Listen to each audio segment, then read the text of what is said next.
Olha aí, tá no ar, começando Semana Tricolor. Não estamos lá com aquela felicidade, mas estamos aqui mais uma vez para falar do São Paulo, o resumo do fim de semana, o resumo do que virá, e hoje é um convidado muito especial. Quem que é o nosso convidado? Daniel Perrone, por favor, conte para os nossos telespectadores. O nosso convidado é o profissional de marketing esportivo Amir Somoji. É um dos caras mais respeitados aí no meio. Não tem vínculo nenhum político com nenhum clube, tampouco com o São Paulo. E eu acho que isso é uma das coisas importantes, porque é uma opinião totalmente independente e muito conteúdo, muita explicação. Para gente que não sabe o que é clube empresa, né, Sombra? Eu não sei de fato se o clube empresa é bom para o São Paulo. A gente está com essa campanha, coisas têm que mudar, muita coisa tem que mudar no tricolor, mas a gente vai saber aí com argumentos o que é melhor para o São Paulo. Perfeitamente. Fala, Ricardo, foi possível dormir nessa noite ou não? Olha, difícil. Boa noite a todos aí.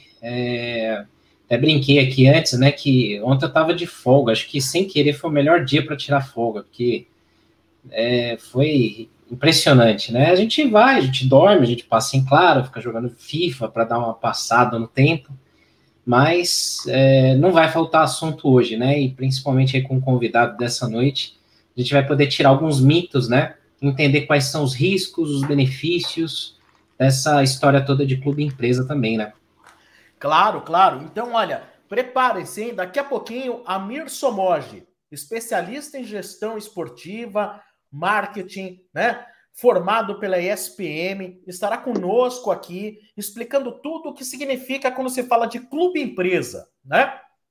Às vezes a gente tem uma noção muito rasa do que é o clube empresa, a gente acaba defendendo certas situações, as quais a gente idealiza. Vamos conhecer um pouco mais, então, o que significa, amanhã, uma separação, por exemplo, do social do futebol. Quais seriam as possibilidades, as modalidades, como funcionaria, né, para o São Paulo, por exemplo, uma separação e a transformação em clube empresa. Tudo isso daqui a pouquinho com o Amir Somoji, que estará com a gente ao vivo daqui a minutos, tá bom? E se você ainda não está inscrito no nosso canal, porque agora você está assistindo o Semana Tricolor no canal, no meu canal, o Sombra Tricolor, no Arquibancada Tricolor, e também está assistindo no Facebook do Daniel Perrone. Muito bem.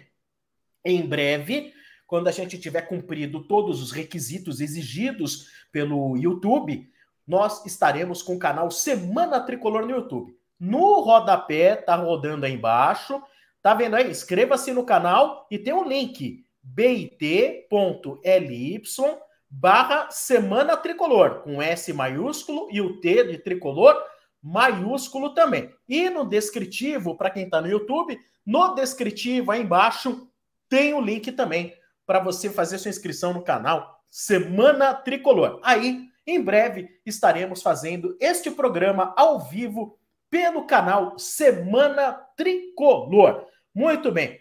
Daniel Perrone, começando pela tragédia de ontem. Flamengo 4, São Paulo 0. O que significou esse 4-0 nesse momento? Sombra, amigos, foi uma vergonha o que a gente assistiu em frente de 50 mil torcedores. O São Paulo sucumbindo diante do Flamengo em 24 segundos. Olha, eu vou confessar para vocês. Na hora que o Flamengo fez o primeiro gol, na minha opinião, uma bobagem dividida entre o Miranda e o Lisieiro. Acho que não deve só culpar um jogador. Eu acho que ali com a marcação alta do Flamengo, o Miranda tinha que era rifar a bola mesmo. Foi realmente falta de atenção, né? Foi muito foco do Flamengo para matar o jogo de uma vez. O jogo acabou, né? Eu fiquei com vontade de ir embora. Fiquei com vontade de ir embora. Só fiquei realmente por força da profissão, por força do amor que eu tenho pelo clube, sabe? A gente tem ainda aquela pontinha de esperança, pontinha essa que acabou com a expulsão do Caleri. E sucessão de erros, né, Sombra? Desde a escalação, sabe? A escalação do Diego Costa, para mim, é inaceitável, não é nem incompreendido, é inaceitável. O Diego Costa não fez nenhuma boa partida pelo São Paulo na defesa, uma ou outra, talvez, acho que uma contra o Sport, na estreia dele com o Léo, depois não fez mais nenhuma boa defesa, e outra também, você entrar com 3 atacantes contra o Flamengo, que time do Campeonato Brasileiro entrou com 3 atacantes contra o Flamengo, né? Era assim, mais a história de realmente fechar a casinha e sair por 1 ou 2 gols. Ah, é o São Paulo é gigante. O São Paulo é gigante, mas contra o Flamengo não dá para competir. Não dá para competir, o time não é, o técnico quis inventar, e estamos nessa posição muito preocupante aí na tabela, né, Senna? É complicado, a gente repete muitas coisas, né? Soa até um pouco chato para quem acompanha, porque fica meio repetitivo, mas é mais do mesmo, né? Um filme que vem se repetindo. Fica até muito difícil a gente concentrar a culpa da goleada, né? Mais uma, em poucas pessoas, porque, claro, você tem a culpa de atuação de alguns jogadores que falharam, lógico, mas há pouco tempo a gente estava lamentando um 5-1 para o Inter, que foi a pior goleada que o São Paulo sofreu na história do Morumbi. Antes, uma eliminação para o Mirassol, e assim vai, né? Todo ano era uma humilhação. Agora a gente tem mais de 2 ou 3 vergonhas por ano. Você tomar 9-1 do Flamengo, né, em 2 jogos no Brasileiro, é inadmissível pela postura em campo. Você vê que no último Semana Tricolor a gente falou que de postura de jogadores, né, continua igual. Claramente não é a mesma postura do time que entrou ali mordendo o Corinthians ou contra o Inter. Algo acontece ali que a gente não sabe. Para mim, isso tudo muito passa por falta de comando. Não digo do Rogério, assim, que chegou ontem, né? Mas digo de postura de entidade, né? Da instituição. É uma nau à deriva, um clube sem comando. Isso se reflete. Igual quando você vai trabalhar numa empresa que você vê que os donos não estão nem aí, que não tem ninguém para gerir aquilo, e aí os funcionários se acomodam, mesmo aqueles que trabalhavam bem demais, eles vão se contaminando com aquele ambiente. Infelizmente, o São Paulo tem sido assim, né? Infelizmente, né? Eu acho que se o São Paulo está perto da zona de rebaixamento, a culpa, logicamente, é do Crespo, é dos jogadores, né? Você fala, mas do Crespo, sim, o Crespo já deixou o São Paulo, né? Ou seja, o que foi praticado em campo não deixa de em nenhum momento ser culpa dos jogadores, não deixa de ser culpa do Crespo, não deixa de ser culpa de comissão técnica, não deixa de ser culpa de tudo que acontece no CT da Barra Funda, né? Isso é inegável. Agora, num clube que há 10 anos, ou mais talvez, a gente entra ano sim, ano não, a situação é a mesma, da gente ficar julgando que os jogadores não têm atitude, que falta comando, que jogador isso é ruim, que jogador aquele é ruim, etc e tal. Então, se a gente tem um encontro muito grande de tantas situações negativas, ano sim, ano não, ou ano sim, ano não, então isso significa que é porque nós temos aí um problema que não é na Barra Funda. No meu entender, é um problema que está ali. Praça Roberto Gomes Pedrosa, número 1, né? Porque aí eu acho que isso que a gente vê em campo é apenas reflexo. Se a gente acha que tem um time que não é combativo, aí a gente fala, não, então vamos colocar... Quando tem um jogador que ele não é combativo, ou você acha que os jogadores são jogadores acomodados, o que você fala? Não, coloquemos os reservas estão correndo atrás, querem o seu lugar ao sol. Os nossos reservas são Shailon, Vitor Bueno. Esse não é o tipo de reserva que você pode ter muita esperança, né? Você fala, não, a base é a solução. Eu discordo muito de dizer que às vezes a base sempre é a solução. Muitas vezes, para esses garotos, acaba se tornando até uma situação muito cômoda. Já são titulares. Foram alçados outro dia e já são titulares. É diferente. Um jogador que é da base do Flamengo, ele vai ter que brigar demais para conseguir jogar no time de cima e não vai poder acomodar. No São Paulo, qualquer garoto da base que chegar, se jogar metade, jogar 50% de futebol, vai jogar. Porque não tem outra referência melhor, né? A gente não tem grandes referências, né? Ninguém tá ali buscando o lugar do Silas, do Miller, do Pita, do Careca, né? O cara, no máximo, ele tá procurando o lugar que é do Vitor Bueno, do Shailon. Então, assim, você não precisa ser muito para ser titular, né? Então, acho que são muitos erros. A gente não, nesse papo inicial aqui, a gente não vai conseguir solucionar esses erros, mas eu entendo que o São Paulo, o seu principal problema, e tudo é reflexo. Ontem a gente teve reflexo de um time que se estruturou nos últimos anos e o reflexo de um time que se desestruturou na última década. E aí acontecem essas tragédias mesmo, não tem jeito, né, pessoal? E é até legal, de certa forma, que a gente possa ter um convidado como nós teremos hoje, que é o Amir Somoge, né, Dani? Porque Sim. É um cara que é um cara formado em gestão esportiva, né?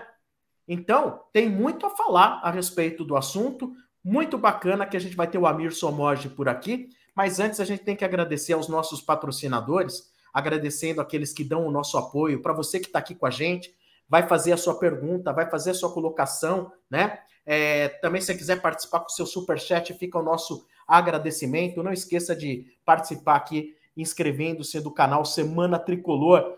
Nosso programa Semana Tricolor conta com o apoio da Infolan, da iSanfer, da Midstore e da Caneca 360. Inclusive, agora, o Dani tem um recado da Infolan. Fala, Dani. Boa, Sombra. Infolan, soluções em tecnologia de informação. Se você tem um computador, um laptop que está lento, a Infolan tem uma solução para você, seja na parte de software, seja na parte de peças. A Infolan consegue transformar o seu computador, dar um upgrade nele, fazer com que o seu computador fique bem mais rápido, vale muito mais a pena do que comprar um computador novo. E tem aquele benefício, né? Kit teclado e mouse gamer K55, Arpon Preto Corsair, a marca Corsair dispensa comentário, né? Lá na loja da Infolan, www.loja.infolan.com.br, está com desconto de R$30 e já é um preço abaixo de qualquer preço que vocês forem pesquisar. Dá uma olhada lá na Infolan, soluções para o seu computador e para o seu laptop. Sombra. Legal, daqui a pouquinho o Amir Somoge trocando aquela ideia com a gente, falando a respeito de clube e empresa. O Ricardo, ontem o Rogério Ceni, ele falou, não dá nem para analisar a partida, porque com 3 minutos a gente já tinha perdido o jogo, e aos 10 veio a consolidação com a expulsão, né? Mas, não sei, verdade, com 3 minutos a gente já tinha perdido o jogo, mas me passa uma impressão de que, assim, era uma escalação um pouco ousada demais para enfrentar o Flamengo. Me passa que, se não fosse naqueles 3 minutos, nós poderíamos perder o jogo mais para frente. Não, concordo porque, assim, ele escalou algumas peças que não vinham atuando, não atuavam juntas, né? Tipo, o Diego Costa fazia tempo que não aparecia no time, o Marquinhos no ataque ainda também não é um jogador que se firmou, subiu há pouco tempo, volta de contusão, sem ritmo, e me preocupa muito a marcação de meio de campo. A gente sofre bastante, e contra um time rápido desses, a minha maior preocupação era o Michael mesmo, né? Que eu falava, putz, ele vai deitar ali do lado, nas nossas laterais ali, que estão um caos, né? Nas duas laterais. Nas duas. Deitou nas duas. Sem exceção, nas duas, né? Não dá nem para elogiar um lado, né? Os dois estão caóticos, 2 avenidas. E o Rogério, ele vem cometendo alguns erros, assim, de substituições, de escalações. É claro que isso depende do momento do jogo, né? E faltam peças, claro, mas às vezes você tem que fazer o feijão com arroz. Você vai encarar um time como o Flamengo, que é mais forte, que é mais rápido, tem muito mais peças. Você não pode ir de frente ali. Você tem que proteger um pouco melhor o time, sai com cuidado, e aí você acrescenta nesse bolo todo essa questão que um estádio com 50 mil pessoas, você vê jogadores que não sentem, tanto faz. A última, assim, acho que é o único comentário que eu vou fazer de ontem, é que, assim, você vê, por exemplo, o caso do Reinaldo, que se indignou com a matada de bola do Michael. Me parece que, assim, os jogadores, eles sempre se preocupam muito mais com o ego, com a vaidade pessoal. Eles não se indignaram pelo 0-4, e sim porque tomou um chapéu, porque tomou um driblezinho no momento que estava sendo goleado. Então, essa imagem que me passa de ruim, e que eu vejo muitos amigos, torcedores, que ficam indignados de ver como que os caras só se manifestam, muitas vezes, quando atacam alguma questão pessoal. Mas o clube, a entidade em si, tanto faz. E o jogo de ontem foi muito um reflexo disso. é um retrato do São Paulo, desse time do São Paulo, de muitos e muitos jogos lá da época do Diniz, de alguns jogos do Crespo no primeiro turno, e que vai longe, né? É verdade, é verdade. Olha aqui, tem participações do Superchat. Olha aqui, o José Júnior. Qual a diferença que traz hoje se o São Paulo fizer o Separa São Paulo? Essa é uma boa questão, inclusive daqui a pouco, quando o Amir estiver conosco, para a gente entender quais também seriam quais os modelos de separação, né? Porque às vezes fala assim, separa São Paulo, mas assim, separar de que forma, em que formato, né? Vamos entender na prática as possibilidades, né? O que poderia acontecer com o tal do Separa São Paulo, que por enquanto é uma hashtag, é uma campanha de internet, mas que ainda precisa ser trabalhada com mais profundidade, para a gente entender meios e fins, né? Mais uma participação aqui, o Rodrigo Nemer, também com o Superchat, agradecemos aí a colaboração. Tenho 38 anos, pior time que vejo do São Paulo. Jogadores acomodados, sem vontade. Tanto faz perder ou ganhar. Queria só fazer uma consideração em cima do que o Rodrigo Nemer está falando. O que me passa a impressão é que nos últimos 10, 12 anos, eu sempre leio alguém escrevendo: esse é o pior time que vejo do São Paulo. Todo ano a gente tem o pior time que a gente já viu. Todo ano a gente tem o time mais acomodado, cara. Vocês têm essa sensação também? E todo ano também a gente vê que tem panela. Ou é panela do Nenê com o Diego Souza, ou é panela da base, ou é panela de não sei quem. É sempre panela, ou então é sempre o pior time. E a gente não ataca o foco principal do problema. Espero que a gente trate hoje, né, de um dos focos principais do problema, que é o atraso, ou então o desdém do clube em tratar algo que, para mim, a gente vai ver um pouco mais de profundidade hoje, mas que, para mim, é um caminho sem volta. Só que não queria perder, só queria fazer uma comparação. É assim, né? Até baseado em umas matérias aí que estão falando aí de um médico, né? O médico que faz a plástica no nariz da mulherada lá e tem 30 pessoas com o nariz torto lá, porque a bactéria está comendo o nariz da pessoa. Gente, o problema, a bactéria é um problema, mas o problema é em que espaço que está sendo feita a cirurgia. Estão higienizando o espaço? É um espaço sem possibilidade de infecções. Então, assim, a gente tem um monte de bactéria, a gente não sabe. Agora, por que estamos deixando as bactérias proliferarem? Eu acho que esse é o problema, né? Tentei fazer uma analogia aí. Não, e é muito propício, porque, assim, a gente fala isso há muito tempo, porque, assim, independe se é um clube empresa ou não, porque a gente, até uma coisa que eu ia separar para falar com a Mira aqui depois, você tem empresas que faliram, né? Não é o fato de ser um clube empresa que vai ser a solução de tudo também, tem que ser bem gerido, né? Mapping, VASP, Varig, sei lá, quantos nomes que a gente lembra de infância ou recentes, né?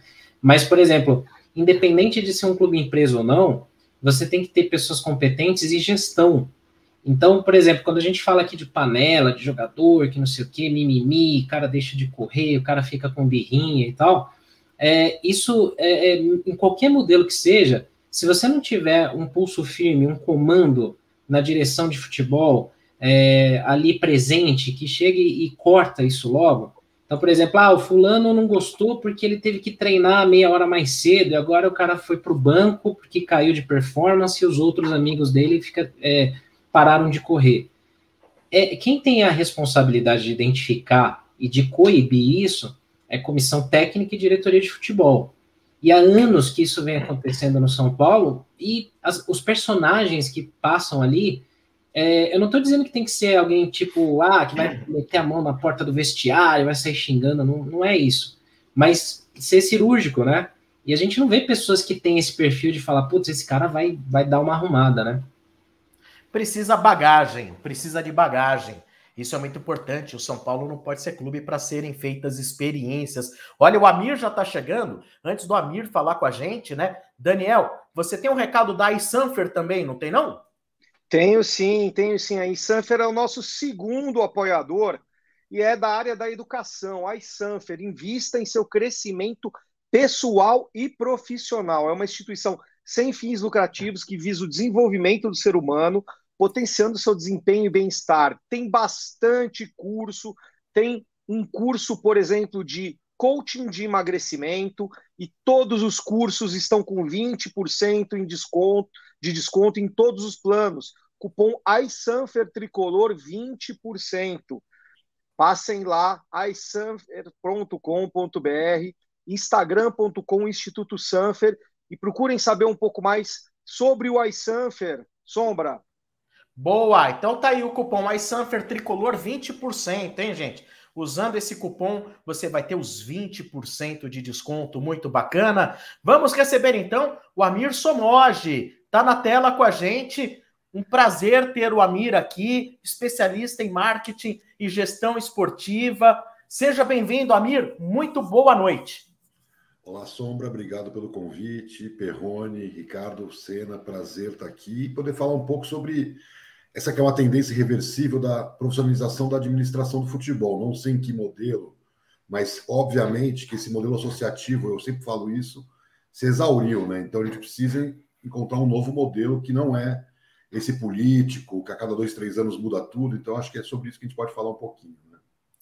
Legal, bacana. Então, já que você está falando que esse modelo de clube associativo se exauriu, deixa eu fazer o papel do advogado do diabo agora. Venho aqui, o torcedor do Flamengo fala, mas o Flamengo é o modelo associativo. O Flamengo hoje é o malvadão, tá papando tudo. O que você diria para esse torcedor?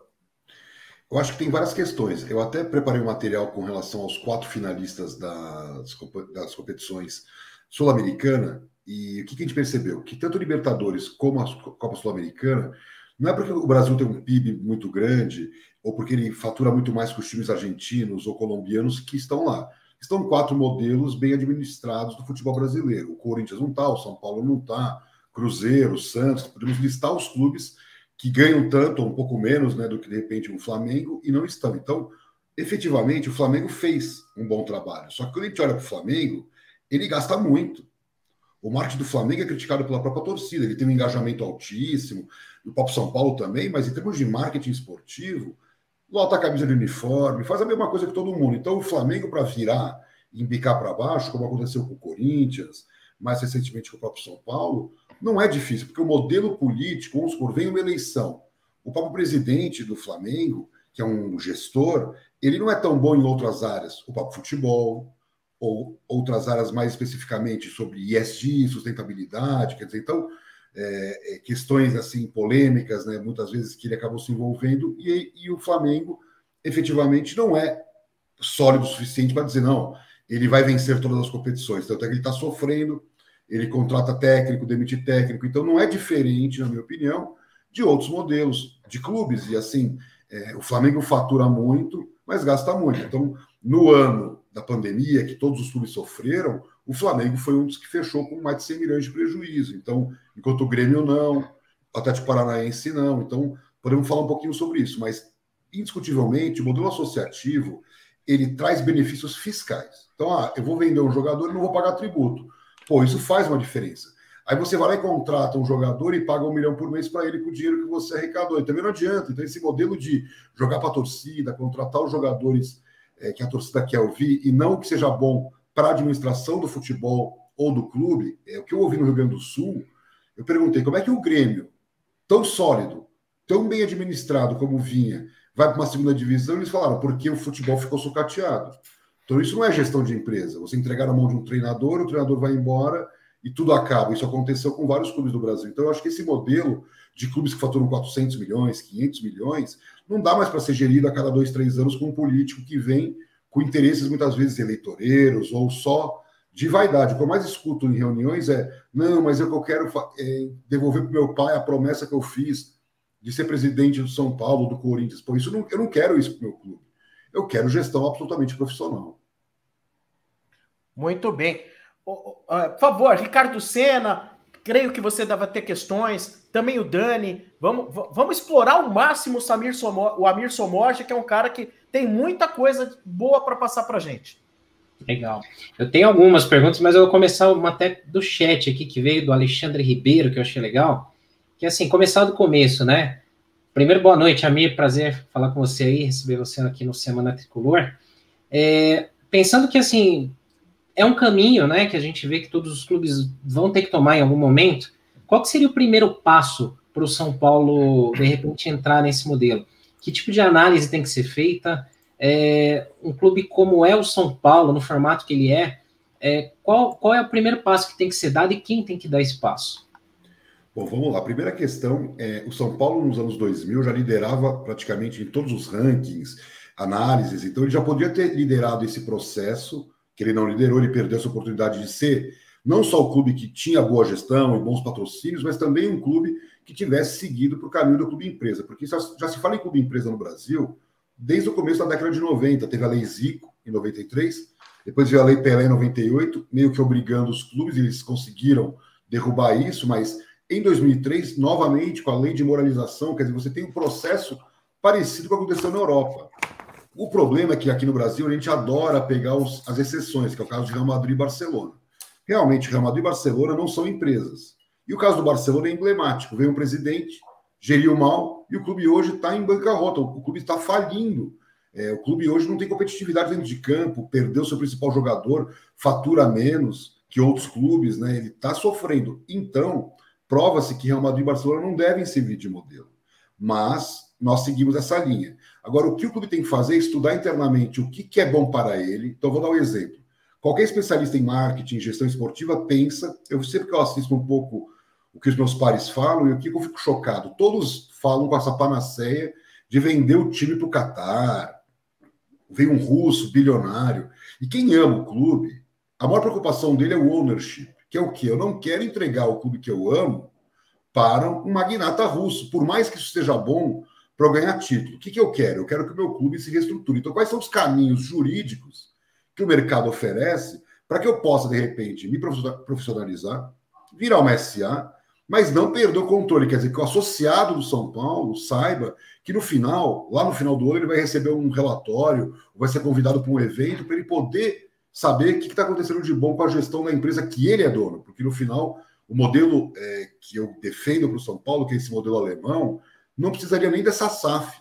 O São Paulo, como fez o Botafogo de Ribeirão Preto, poderia tranquilamente criar uma empresa SA, separar o social do futebol e colocar, nesse momento de mudança, toda a sua gestão, 100% do controle na mão do São Paulo. Ela pode ir para o mercado e falar o seguinte: o Volkswagen quer comprar 8%, vale tanto. Ou uma Adidas, que é o que acontece com o caso do Bayern de Munique. Qual que é a diferença do Bayern de Munique para o Manchester City? O Manchester City, ou o PSG, ou qualquer um desses clubes de magnata, normalmente não são os maiores clubes, não são os maiores clubes que caem na mão desses magnatas, e eles transformam os maiores clubes. Então é como se, de repente, o Cuiabá caísse na mão de um magnata russo e virasse uma potência.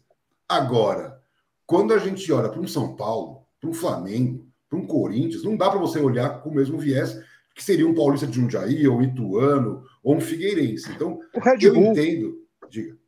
Um Red Bull Brasil. Que é normal que você tenha uma empresa, que nem o caso da Red Bull é muito legal, porque isso vai acontecer. O Cuiabá já é assim, a Red Bull é assim, o Audax é assim, um dono, que pode ser um conglomerado, que pode ser uma pessoa física que seja dono, um bilionário.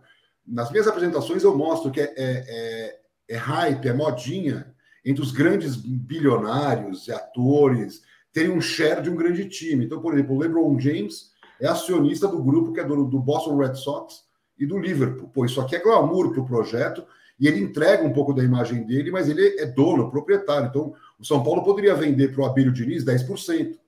Para quê? Para capitalizar a operação, para transformar essa SA, mas assim, ele vai ter uma cadeira no conselho. Aí o que vai acontecer? Essas empresas vão exigir governança, boa gestão, prestação de contas, resultado financeiro, porque olha que louco, a Adidas é acionista do Bayern de Munique e no final, e patrocina pagando uma fortuna, e no final do ano recebe dividendos quando o Bayern de Munique tem lucro. Quer dizer, uma coisa meio louca. Alguém imagina que ela, com uma cadeira no conselho, com baita de um poder, vai deixar a Nike ser patrocinadora do time que ela é dona, né? Peso que minoritário. Então, esse é um modelo que não se fala muito no Brasil. Por quê? Porque não é legal, né? Pô, vamos trazer um Qatari que vai contratar um monte de jogador? Não. Esse modelo é um modelo parecido com o que o Flamengo fez, só que com uma gestão empresarial. Quer dizer, não dá para você gastar 650 milhões com o futebol, como faz o Flamengo, para ser campeão, e não fechar com lucro se você tem uma empresa para dar lucro, né? E você tem acionistas preocupados com isso. Então, esse equilíbrio entre lucro e título, que é uma coisa que aparentemente parece impossível, é o que acontece com a Ajax, que é o exemplo de um clube bem administrado na Europa, de que está sempre pensando na saúde financeira da instituição. Então, vem um jogador que explode, ele vende. Porque, infelizmente, o Ajax parece com os nossos clubes no ambiente europeu, só que ele é super competitivo, lucrativo. Então, como operação de negócio, ele sobrevive ganhando títulos lá na Holanda, não disputa as competições europeias no mesmo nível, então coloca também sempre a pergunta, qual é o papel do clube? O Bayern de Munique, por exemplo, não faz loucuras administrativas, mas todo o objetivo é crescer a marca Bayern de Munique, é ganhar títulos. Então, um São Paulo, um Flamengo, um Palmeiras nunca vai ter um modelo empresarial que vise o lucro. Quer dizer, o lucro tem que ser decorrência do desempenho esportivo. Então, o Barcelona, nos períodos que mais teve título, foi quando a administração foi mais austera, foi mais equilibrada. Aonde ele começou a perder os títulos? Quando ele começou a ter essa gangorra financeira para sobreviver, que foi essa gestão que acabou tendo, por exemplo, só para vocês terem uma ideia, o Barça saiu de um faturamento de 1 bi de euros, foi na época do Neymar, ele chegou a 1 bi de euros de faturamento, para um prejuízo no ano passado de 400 milhões de euros. Quer dizer, então, ele sai do melhor momento de um clube no mundo para o pior momento da história. Então, esse modelo associativo tem esses riscos. Então, o que eu faria? Um estatuto sólido que separa o social do futebol e que dá à empresa a liberdade. Então, por exemplo, você vai contratar um executivo. Ele não vai mudar quando tiver eleição no clube social. Vai ter uma cadeira ou mais de uma cadeira no conselho para o clube? Claro que vai. O presidente do clube vai ter cadeira no conselho? Claro, para preservar as tradições, a cultura, o DNA. Não vai deixar que o executivo tenha ideias fora, estapafúrdias, que possam de alguma maneira, arranhar a imagem do São Paulo. Você sabe como é executivo, ele vai olhar para o business sem pensar, às vezes, muito na emoção do torcedor ou no bolso. E isso é importante ter alguém no clube. Agora, não para dar decisões como, por exemplo, vende um jogador de 20 anos e contrata um jogador de 35. Isso que é o que acontece hoje nos clubes. Por quê? Porque os jogadores... Pega o caso do Flamengo, que eu acho que é mais emblemático. Vende o Vini Júnior e paga para o Bruno Henrique, para o Gabigol. Ninguém está dizendo que ele não possa fazer isso. Mas ele não vai vender, provavelmente, esses jogadores com o valor que ele poderia vender o Vini Júnior depois, mais para frente. Então, o São Paulo fez muito bem isso na vida toda, aproveitava os garotos e quando explodia, não tinha jeito, vendia, mas não vendia com 17 anos, como é hoje. Então, o que eu vejo? Que a empresa pode ter um direcionamento, mas é o seguinte, eu vou me capitalizar para segurar o jogador, porque isso vai trazer público para o estádio, venda de camisa, patrocínio, internacionalização.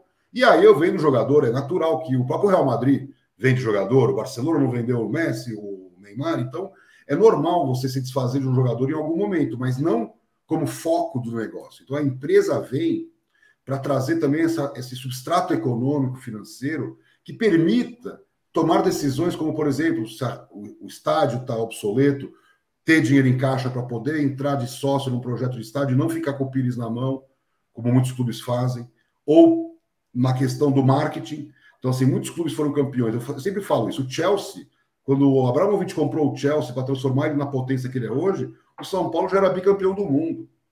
O Chelsea não é o que o São Paulo é dentro de campo. Então, como é que a gente não consegue converter em boa administração tantos valores positivos que o futebol dentro de campo tem? Então, eu acho que cada clube tem que estudar o seu modelo. Eu escolhi o modelo alemão porque, primeiro, preserva o ownership, que, para mim, eles não dão muito valor. As pessoas falam, isso não é importante. Para mim é fundamental. Por quê? O que eu vi muito na Inglaterra, matérias, o torcedor arrependido desse modelo liberal. Eu não quero esse cara. O do Newcastle está feliz, porque, claro, ele não consegue ser campeão, a competição é por dinheiro, mas os torcedores do Manchester United odeiam a família Glazer, odeiam. Imagina você odiar o dono do seu time e não vão vender, porque é um baita business, ser dono do Manchester United. Então, isso que eu quero mostrar, que nós temos caminhos reais para, passo a passo, crescer um clube, como é o caso do São Paulo, atrair capital, usufruir das benesses do mercado financeiro, como, por exemplo, emissão de debêntures, que as empresas fazem o quê? Emitem debêntures, que são dívidas, né, que ela tem, e ela consegue capitalizar a sua operação, dando um pagamento acima do que o que seria um fundo normal de mercado, para aquele investidor. Então, aquele cara que confia na gestão do São Paulo vai, por exemplo, colocar seu dinheiro nesse fundo de investimento que o clube vai levar. Então, essa criação econômico-financeira depende de credibilidade, de boas práticas de gestão, de continuidade da boa administração. Então, pensa, por exemplo, qualquer grande empresa, Magalu, ou o Grupo Pão de Açúcar, ou a Nike, tudo é continuado. Você não tem mudanças bruscas, como acontece, né, nos nossos clubes. Então, imagina, por exemplo, o São Paulo, do tricampeão brasileiro, domínio absoluto, para hoje um clube que sofre para ganhar um título. Se alguém falasse isso lá atrás, você ia falar, não, é impossível acontecer. Isso acontece por causa da política. Nenhuma empresa, há 10 anos que era líder de mercado, hoje acabou. Ela pode ter sofrido em alguns momentos, mas ela está melhor empresarialmente. Então, o que eu defendo é que o estatuto do clube permita que o clube separe o futebol do social. E, a partir daí, a empresa, que ainda que tenha relações íntimas, obviamente, já que ela é de propriedade do clube, tenha liberdade de decisão sobre a gestão do futebol e da marca do clube, porque isso é fundamental, né? É fundamental que a marca do clube seja o ativo mais valioso, mais que jogador, mais que tudo, porque no final é a marca do clube que é o vínculo emocional com o torcedor. Por favor. Só complementando, desculpa, só para complementar, para não perder o gancho, nesse modelo alemão, Amir, se eu não estou enganado, né?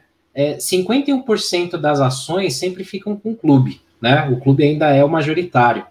E esses 49 e tal, eles são fracionados ali, no caso do Bayer, Adidas, era Audi, se eu não me engano, tinha algumas empresas grandes e outros acionistas menores, né?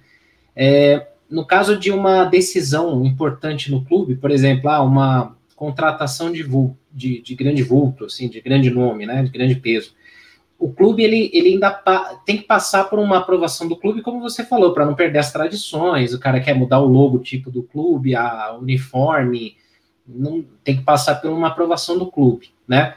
Mas como que se divide, por exemplo, outras questões, por exemplo, auditoria, compliance, transparência de documentos, de informações, prestação de contas, como que isso funciona num caso onde o clube ainda detém 51%?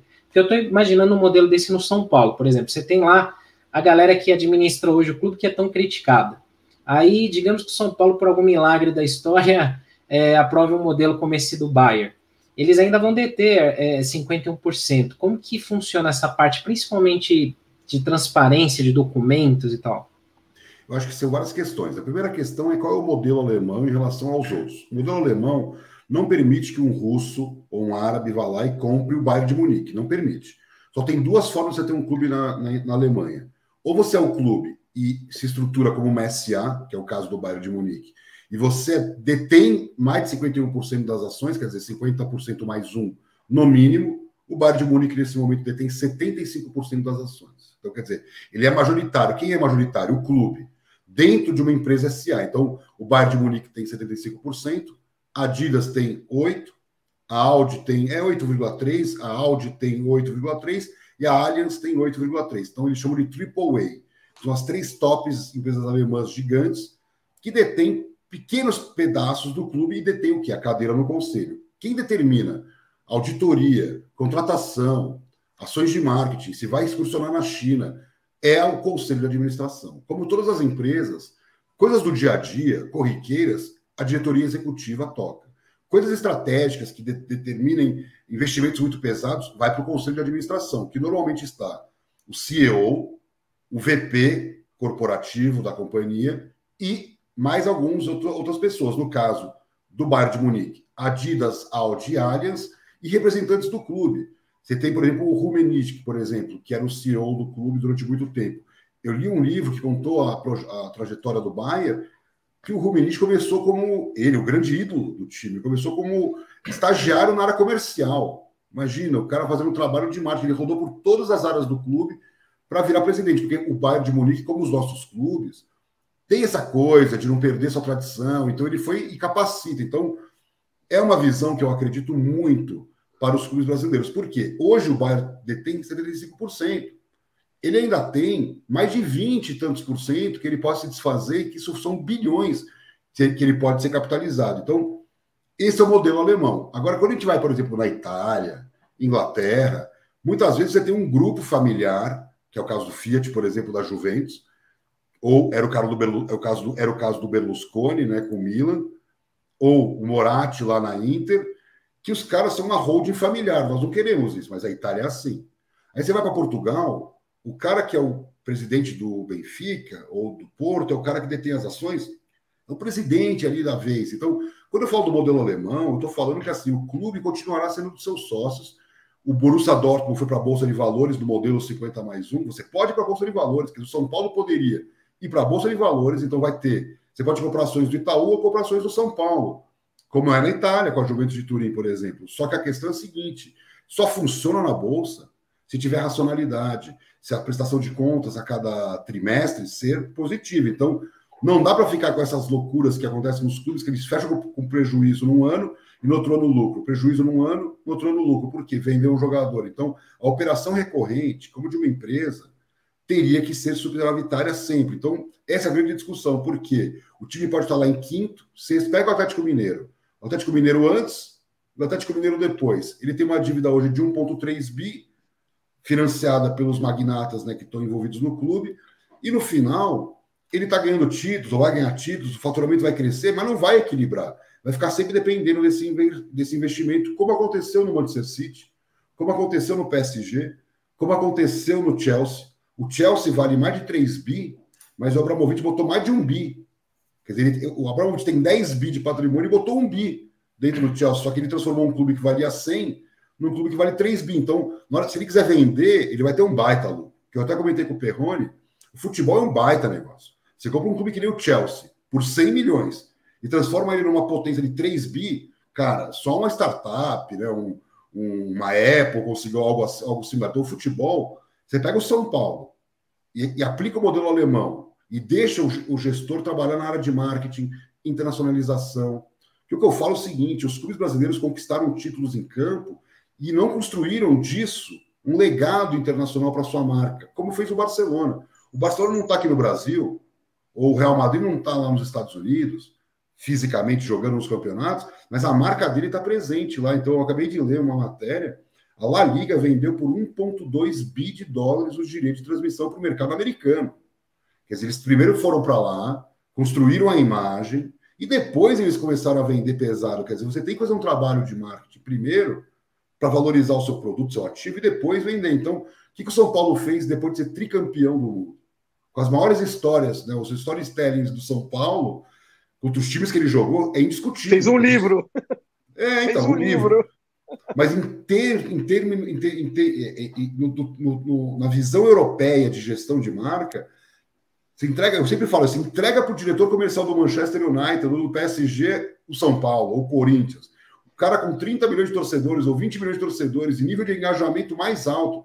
Eu converso com o pessoal da Europa, eu falo, nós não temos o mesmo base de torcedores do Barcelona. Quer dizer, o Barcelona tem 400 milhões de torcedores nas redes sociais e todos os times latino-americanos somados têm 340 milhões. Quer dizer, nós temos menos somados do que o Barcelona, mas o nível de engajamento de um torcedor de São Paulo numa vitória, ou de um Flamengo, de um Boca Juniors, de um River Plate, na comparação com o tailandês ou o indonésio, que curte o Barça, é incomparável. Não dá para comparar. Nós temos muito engajamento. Então, se você converte isso em receita efetiva e recoloca o clube, né, no mapa mundial, você pode, sem competições, é o que eu sempre falo, com competições, né, se os clubes brasileiros pudessem excursionar, fazer jogos, mas eu estou falando só pela internet, só contando a sua história, seus ídolos, por onde o clube já passou. Então, tem muita coisa que pode ser contada em termos de marketing e que gera valor para você se transformar numa empresa. Porque, de novo, é um processo, como o Ricardo falou. É da noite para o dia? Não. Você vai fazer o estatuto, você pode começar a ter essa cultura empresarial, fazer com que os conselheiros do clube entendam que é o único caminho. Porque qual é a coisa mais importante que um Atlético Paranaense mostrou? O próprio Flamengo. O Palmeiras, que eu sempre critico, eu sou bastante duro com o Palmeiras, porque o Palmeiras, quer queira, quer não, ele tem um patrocínio inflado ali, então ele tem uma facilidade. Antes era o Paulo Nobre.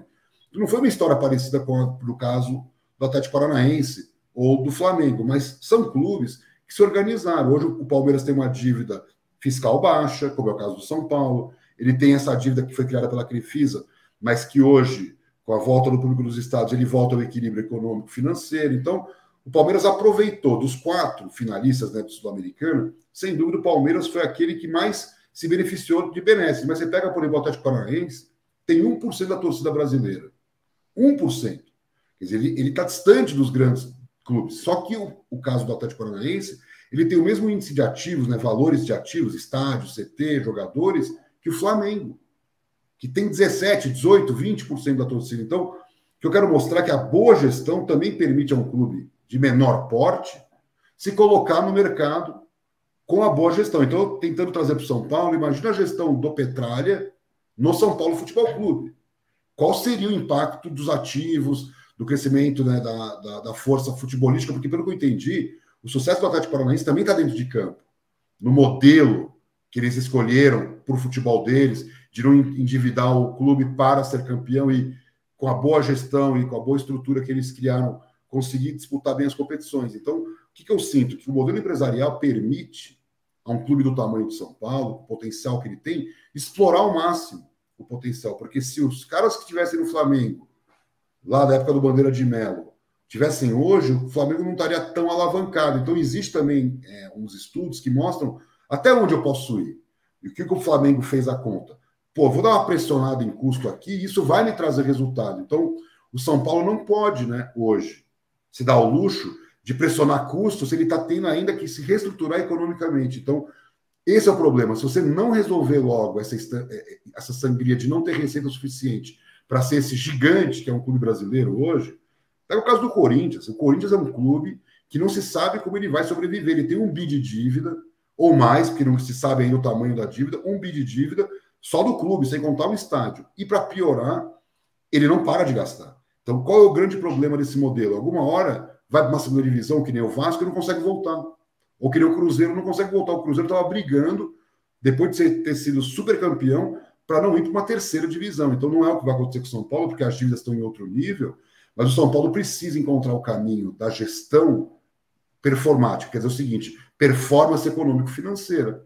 Porque se a gente ficar esperando o título, que é o caso do Atlético Mineiro, o Atlético Mineiro, se não ganhar nada, que não, acho que é quase impossível, mas se não ganhar nada, ele está com um déficit monstruoso, porque ele depende muito da premiação e depende muito do resultado para poder vender jogador depois. Então, o que eu sinto é que a indústria do futebol ela está se mostrando muito rentável na operação do entretenimento, na exibição do futebol. E isso é uma chave para o sucesso para os clubes latino-americanos no geral, porque o River e o Boca, que são gigantes, até maiores que os clubes brasileiros do exterior, também não aproveitaram, porque eles estão numa situação dramática. Né? E eu sempre falo isso, o Boca, proporcionalmente, fatura igual ao São Paulo, lá na Argentina. É que o câmbio, a situação econômica do país lá é ruim, mas assim, ele também tem um modelo associativo, e o argentino nem gosta de falar de clube empresa. Eles têm paura, eles têm um desespero, porque eles gostam dessa paixão que o clube gera, mas assim, paixão. Se não tiver uma boa administração, você não consegue ser campeão, porque assim, é natural que os clubes brasileiros bem administrados vão dominar o cenário da Libertadores nos próximos anos. O caso do Santos, que foi um caso à parte do ano passado, né, que ele foi para a final, mas é natural que as finais aconteçam com dois brasileiros, porque é tanto mais dinheiro que tem aqui, que se bem administrado esse recurso, é aí que a gente fala do São Paulo, que o São Paulo, óbvio que ele é a terceira torcida do Brasil, então ele tem que ser o terceiro faturamento, ele tem que estar disputando com o Flamengo e com o Palmeiras no nível de investimento junto com o Corinthians, e Corinthians e São Paulo, por conta de erros administrativos, não estão mais conseguindo. Então, eu volto sempre a esse ponto.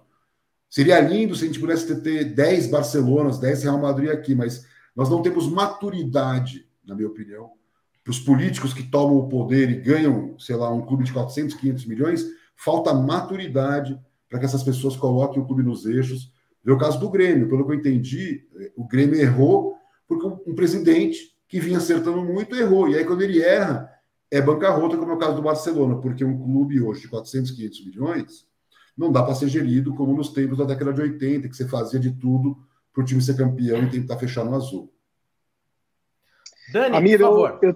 Eu tenho uma pergunta para você. Muito bacana, tá? Primeiro, boa noite, né? Estou aqui só ouvindo, né? Eu tenho, assim, a gente fala muito sobre o clube empresa, as peculiaridades. Eu também penso que é um caminho sem volta para o futebol brasileiro e mundial.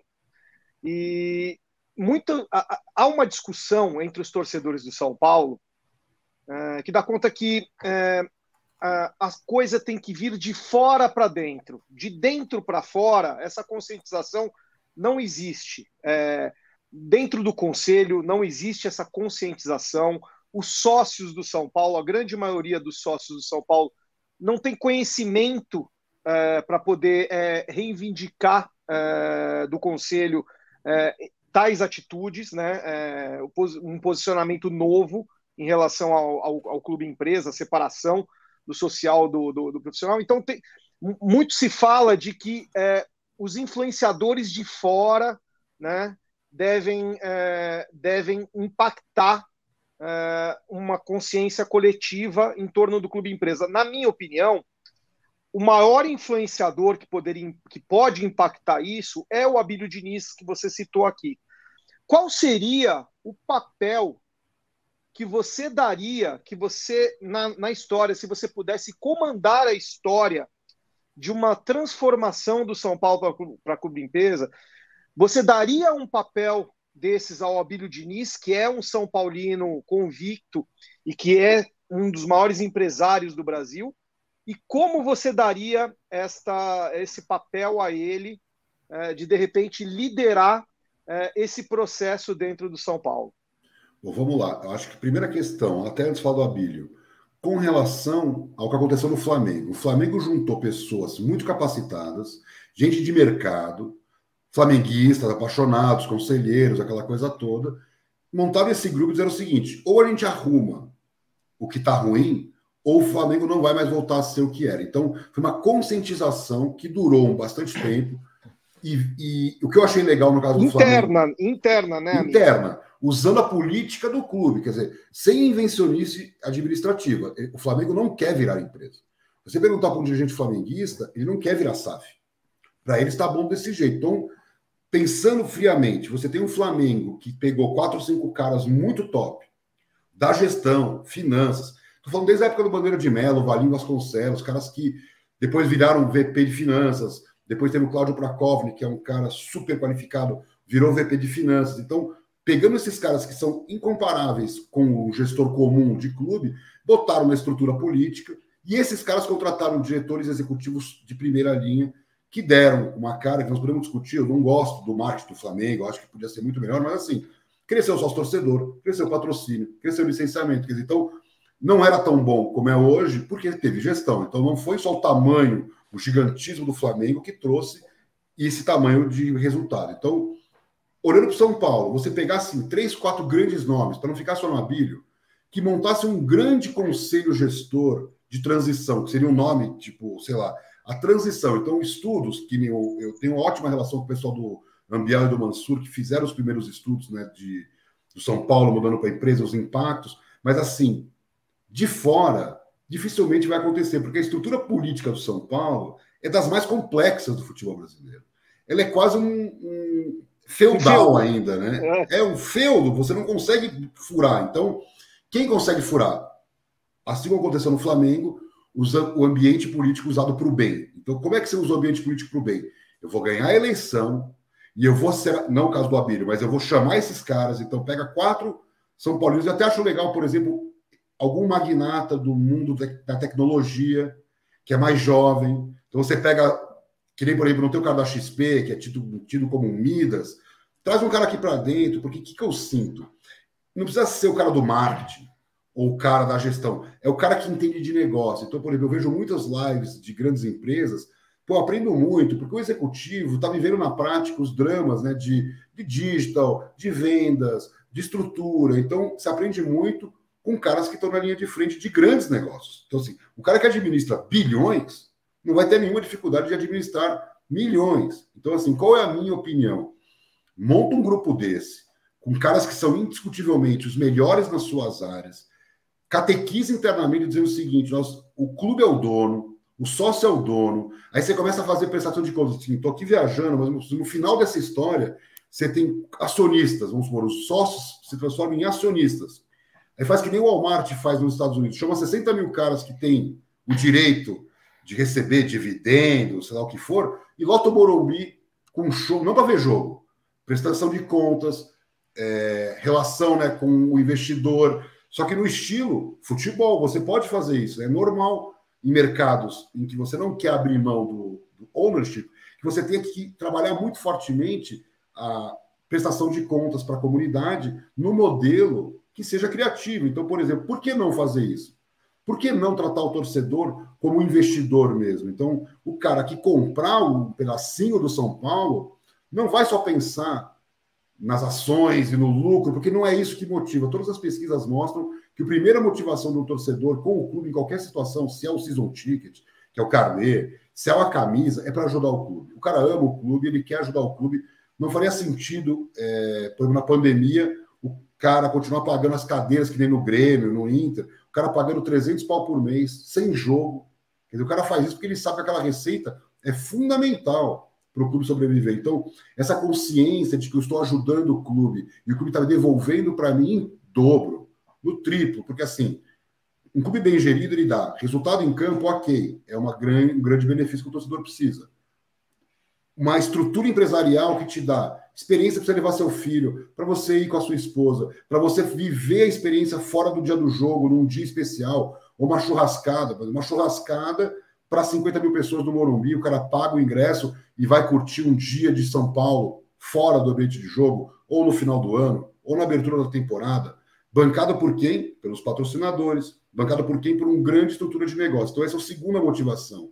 E a terceira é quando ele sai do seu regionalismo e ganha o mundo, porque empresas que se internacionalizam geram muito orgulho para o torcedor. Então, o meu amigo catalão não está preocupado se o Barça tem indonésio, árabe no site. Mas quando chegam para ele, que ele é o maior clube do mundo em engajamento, que tem torcida no mundo todo, ele fala, nossa, que orgulho que eu tenho do meu clube. Então, o São Paulino não quer saber se o São Paulo tem escolinha na Indonésia. Mas se ele souber que essa escolinha ajuda a crescer a torcida, aumentar a receita, desenvolver o nome do clube dele no exterior, ele vai apoiar. Então, sempre é uma questão que acaba voltando para o torcedor. Por quê?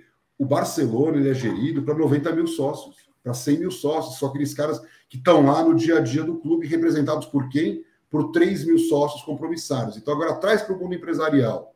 O Bayern de Munique presta contas para os seus sócios. E ele é uma empresa igualzinha ao Chelsea ou ao Manchester City. Então, é possível transitar, na minha opinião, de um modelo que era clube, paixão, para uma empresa que preste contas dessa paixão também, que seja muito criativa. Por exemplo, as ações do Bayern de Munique são muito criativas. Então, não é porque o Bayern de Munique está nesse modelo que ele perde em termos de competitividade empresarial para outros times de outros países. Então, qual é o grande problema, na minha opinião? A maturidade de você conseguir que 4 grandes nomes do mercado, que são são paulinos, se reúnam, deem, né, o máximo de si para essa transição, que ela aconteça, que se separe o futebol do social. Então, vamos pegar o sócio de São Paulo, que é do futebol, o sócio torcedor, que não é sócio do clube, tem um monte. Esse cara não tem poder de voto. E esse cara na empresa, ele pode ter a sua participação, não de voto, mas de opinar em momentos importantes, como, por exemplo, caso do Barça, que não podia ter patrocínio, eles foram para os sócios e perguntaram para os sócios se poderia ter a marca na camisa. E eles fizeram isso, botaram a Unicef, trazendo para o Bayern de Munique. O Bayern de Munique não precisa ir para os 160 mil sócios e perguntar, posso fazer isso? Não, vai ter na cadeira do conselho gente muito ligada às tradições do Bayern de Munique para não permitir que a empresa tome decisões equivocadas. Então, voltando, dá para fazer isso, é mais trabalhoso do que vender para um Qatari, mas eu não acredito que passe em nenhum desses grandes clubes. Isso que eu acho que é a grande panaceia. O Botafogo, o Cruzeiro, que estão aí sem grandes soluções, faz algum sentido, de repente, embora eu acho que o cara perderia muito dinheiro pelas dívidas. Mas o São Paulo, na situação econômica que ele está, ele só precisa aumentar a receita e equilibrar um pouco, né, o seu gasto. E ele está fazendo isso. Acho que a gestão atual está tentando reduzir, mas não consegue crescer a receita, porque o modelo de gestão de marketing dos clubes brasileiros é antiquado. Eu falo muito que é old fashion, quer dizer, é a mesma coisa que se fazia nos 80, nos 90, se faz hoje. E aí o marketing tem papel fundamental, porque aí o torcedor começa a ver, pô, olha o faturamento do clube crescendo, pô, que legal, as marcas nos procurando, porque assim, de novo, clubes de São Paulo estão na maior capital da América Latina em termos de negócio. E o São Paulo leva o nome da cidade. Então é que nem o Barcelona. Não dá nem para dizer que o São Paulo não poderia usufruir ao máximo de ser um clube que leva o nome da cidade mais rica da América Latina. E eu estou falando isso, todos os estudos convergem para isso, que São Paulo está disparado na frente dos outros mercados. Eu escrevi um artigo que mostra que o Brasil é a 7ª maior potência de Sportex no mundo. Perde para alguns grandes países, mas está na frente da Alemanha, por exemplo. E qual é a cidade que mais detém PIB de tecnologia no esporte?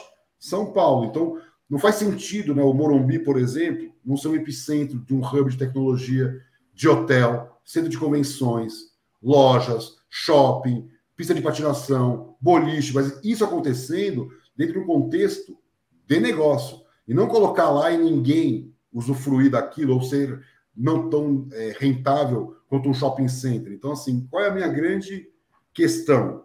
Fazer tudo isso, gerir o futebol é quase impossível, é de uma empresa. Então, um exemplo que eu dou sempre da Europa. Os caras falam, poxa, mas os clubes da Europa faturam muito em marketing. Mas eles têm muito mais profissionais no marketing também. Então, o cara tem 40 patrocinadores, ele tem 20 caras cuidando desses 40 patrocinadores, sem contar o resto. Então, como é que você vai fazer tudo isso com 5 caras no marketing? Com 6 caras? Não vai fazer, não vai. Então, precisa de dinheiro. O clube não tem dinheiro para isso. Então, para isso que você vira uma empresa, busca investidor, que nesse caso, citando o caso do Bayern de Munique, ele só abriu mão de um pouquinho, né, do share para se capitalizar, porque a Alemanha obrigou que os clubes se transformassem em empresa, no modelo alemão. A Inglaterra obrigou que os clubes virassem empresa. Não tem outra opção. Portugal, em um dado momento, obrigou. Ou você... Você acha que o Brasil vai obrigar os brasileiros a virar? Porque a Constituição Federal, quer queira, quer não, quer quem rege tudo que vai acontecer, está num artigo específico dizendo que o clube tem autonomia de decisão. E essa autonomia de decisão é algo bastante discutível quando o clube deve para o fisco. Então, por exemplo, o fisco, que é governo, pode falar o seguinte, se você não virar empresa, eu te executo. E ninguém vai ter coragem de fazer isso. Com a hiperconexão que tem as redes sociais, com a força do futebol, o político que tentar falir o clube brasileiro, mas essa é a grande realidade. Porque assim, você não pode obrigar o São Paulo a virar empresa, mas você pode falar, São Paulo... Você paga o que você deve para a Receita Federal amanhã, que ele não tem como fazer isso, e é um dos que menos deve. Imagina o Corinthians, que não tem nem como pagar. Ele vai falir, ele fecha as portas, ele fala, não, então eu vou para a 4ª divisão e começo a minha trajetória toda de novo. Então esse cara que fez isso vai ser o anticristo, mas a prática é isso. Você não pode obrigar porque a Constituição não permite, mas você pode criar mecanismos que a SAF não conseguiu de obrigação. O que a SAF conseguiu? Que o Brasil consegue ser ainda pior do que a gente imagina. A SAF criou a oportunidade dos clubes tentarem refinanciar suas dívidas através de recuperação judicial e outros mecanismos. O caso do Vasco, por exemplo, não esperou virar SAF, ele nem virou SAF. A lei não diz de forma clara que o cara tem que virar uma SAF para poder usufruir das benesses da lei. Então, o que os caras estão fazendo? Usufruindo das benesses sem virar empresa, quer dizer, o que é muito pior, né? Porque aí você está dando a possibilidade do cara se refinanciar sem a contrapartida, que seria fundamental. Então, o que eu vejo? Que essa é uma discussão que depende muito do DNA do clube, mas eu posso falar, porque eu conheço muito do São Paulo, é impossível o São Paulo ser vendido para um Qatar. Isso não vai acontecer jamais. Quer dizer, o São Paulino, na hora do vamos ver, ele não vai ter coragem de abrir mão da sua paixão por conta de títulos, de gestão. Então, o que o São Paulo vai ter que buscar? Esse modelo feito em casa, e eu acho que o São Paulo tem capacidades mais do que acima da média, inclusive, para ser esse clube líder nesse modelo de clube à la Bayern de Munique. Por quê? Porque a panaceia do investidor, e eu até comentei assim, se eu fosse hoje o advisor de um bilionário, eu vou comprar o Atlético Paranaense. É um clube que tem muito potencial ainda para crescer, vende jogador, tem ativo. Agora, você vai comprar o São Paulo, você vai comprar o Conselho do São Paulo, você vai comprar a torcida do São Paulo, a mídia, né, que fala do São Paulo 24 horas. O cara não tem noção o que é, né, a má administração do futebol do Brasil. Ele está acostumado a pegar o Chelsea ou o Manchester e organizar o clube ao seu bel prazer. E aqui não é assim. Você não consegue fazer o que você bem entende. A pressão é monstruosa. Por isso que eu gosto muito desse modelo onde o torcedor se vê na gestão. E aí eu vejo o caso do Flamengo, que eu vejo muito no Twitter. O torcedor é consciente da gestão do clube. O flamenguista, de qualquer classe social, entendeu que era fundamental para o futuro do clube passar por esse processo amargo de pagamento de dívida. E não é o caso do São Paulo, ou o caso de outros clubes, né, que não estão numa situação tão dramática como o Flamengo viveu. A dívida do Flamengo, a valores de hoje, passaria hoje de 1,1 bi. Maior que a do Cruzeiro. Seria a dívida do Flamengo lá de 2013, quando fizeram a auditoria. Então, o que eu vejo? Com um pouquinho de boa vontade política, que não é pouca coisa que já, mas você poderia juntar essas peças dos grandes nomes que entendem tudo de gestão, governança, boas práticas, estruturação societária, porque isso aqui você pode ter, de repente, que nem o Barça. O Barça tem uma empresa chamada Barça Studios. Você pode ter o São Paulo Studios, aí você vai vendendo depois pedaços não da SA, mas só dessa empresa que opera produção de audiovisual, conteúdos, entretenimento. Então, aí você não fica abrindo mão, você não abre mão da SA, você começa a vender pedaços de negócio, que é o que acontece nas empresas, né? Para você sentar numa cadeira do conselho do São Paulo, nesse ambiente mais empresarial, o cara vai ter que pagar muito dinheiro. Para quem? Para o clube. Porque no final, o clube lá com as suas piscinas, quadras, esse ambiente social, também vai se beneficiar disso, porque vai ter dinheiro pingando no social. Porque o que eu aprendi? Que para uma empresa usar bandeira, cores, hino, pois isso vale dinheiro. Você não pode falar que o hino do São Paulo, na mão de uma empresa, não vale dinheiro. Você pode fazer, por exemplo, 1000 alternativas de marketing. Então, o que o clube social merece? Receber valor como se fosse um arrendamento, entre aspas, dos seus ativos. Então, o clube social, com esse dinheiro, vai poder manter tudo em ordem, piscina funcionando. Então, você separa, entrega para o clube social aquilo que é de direito dele e ele vai ter que ter sua autossustentabilidade. Como? Com boa gestão. Então, esse dinheiro que entra pode organizar, inclusive, a vida do sócio, melhorando a administração. Então, vai ter eleições, mas vai ter também uma influência de boas práticas de gestão empresarial, porque eu não vejo, na minha opinião, que isso é incompatível com o futebol brasileiro. Ter boa gestão no futebol brasileiro. Então, eu acho que os clubes que encontrarem esse caminho vão ser, na verdade, líderes. Porque, assim, o Atlético Paranaense, ele é fantástico, mas ainda assim é um clube de 1% da torcida, que está no Paraná, que tem uma limitação. Você não influencia... Se for para 2%, já vai ser um espetáculo, né? E o São Paulo não pode olhar para isso. O São Paulo tem que olhar para quem? Para esses modelos empresariais internacionais, para esses modelos bem-sucedidos, como é o caso do Flamengo. Como é que o Flamengo conseguiu? Porque, num dado momento, aqueles caras que detinham, né, um baita de um poder dentro do mundo empresarial usaram ao máximo isso para conseguir empréstimo no momento que o clube não tinha mais linha de crédito, para ir negociar lá na Receita Federal um desconto da dívida. Vou pagar a dívida, mas eu quero desconto. Então, quem melhor que um CFO de uma multinacional, um monstro do mundo empresarial, para negociar com a Receita Federal em nome de São Paulo? Mas ele só vai colocar o nome dele se ele tiver certeza de que isso é sério. E isso eu acho que é o grande divisor de águas do caso do Flamengo. O Flamengo, com todos os defeitos, hein? O que o Flamengo errou no futebol, ele acertou na gestão, que é uma coisa meio louca. Mas, assim, o que o Flamengo fez de resgate de credibilidade da sua marca, que era a marca mais maltratada, e se transformou na mais reconhecida. Então, todas as empresas que iam abrir fábrica no Brasil escolhiam patrocinar o Flamengo. Uma empresa tipo Mercado Livre, que queria fazer uma ação de mais presença comercial no Brasil, Flamengo. Então, isso está muito mais ligado à credibilidade do que a título. E é isso que eu acho que falta na visão da administração do futebol, de que credibilidade gera muita receita. Credibilidade gera muito impacto positivo, econômico para o negócio.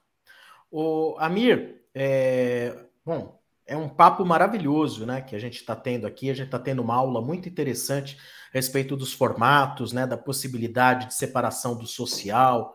Agora, falando mais propriamente de São Paulo e a respeito do modelo alemão que você trouxe para nós, então vamos lá, na prática, vamos supor que o São Paulo vendesse 30% das suas propriedades como empresa, né? Teria 30% de cotas, ficariam para o patrocinador Y, para a empresa Y. Teríamos um conselho de administração com, por exemplo, X cadeiras. O São Paulo teria a maior parte dessas cadeiras, ou estaria enganado? Terias. Obrigatoriamente, o São Paulo Futebol Clube, no modelo que nós estamos discutindo aqui, teria mais da metade, muito mais da metade das cadeiras. Isso. Aí, qual é o lance? Para o cara se sentir seguro, não vai o político. Vai esse executivo, esse empresário, esse cara que está lá para que a empresa prospere. Então, ele vai defender o São Paulo, mas a empresa SA também. E isso é importante, né? Porque ele vai ter conhecimento de causa. Ele não é um conselheiro que chegou lá e ganhou porque é rico. Não, ele ganhou porque ele é rico, ok, mas é porque ele fez o nome dele no mercado. Então, vamos dar um exemplo. No valuation que eu fiz no ano passado, eu vou fazer esse ano, o São Paulo vale, valores de hoje, quase 2 bi. Então, esse seria o valor do São Paulo hoje. Né? Então, imagina quanto ele valeria se ele faturasse 700 milhões, 800 milhões. Então, ele não fatura isso, ele vale 2 bi. Se for 30%, se o valuation fosse esse hoje, o São Paulo poderia ser uma empresa que já começa com 600 milhões que ele põe para dentro, que é maior que o faturamento dele, só de investimento. Aí você pode falar, então não preciso vender 30. Não, não precisa, de repente você vende 15. Bota 300, monta essa empresa, investe na infraestrutura e no crescimento dessa empresa, não todo esse dinheiro. Pode contratar jogador, por que não? Qual o problema de você vender o share do clube e contratar um jogador jovem, super talentoso, que vai fazer a diferença até numa renda? Aí você vende, você paga um clube brasileiro, vai lá e compra um jogador lá de que pai francês. O futuro craque da seleção francesa, paga 20 milhões de euros nele, faz o caminho contrário, traz o cara com 18, 19 anos, faz o cara ser o craque, por exemplo, podia ser um africano.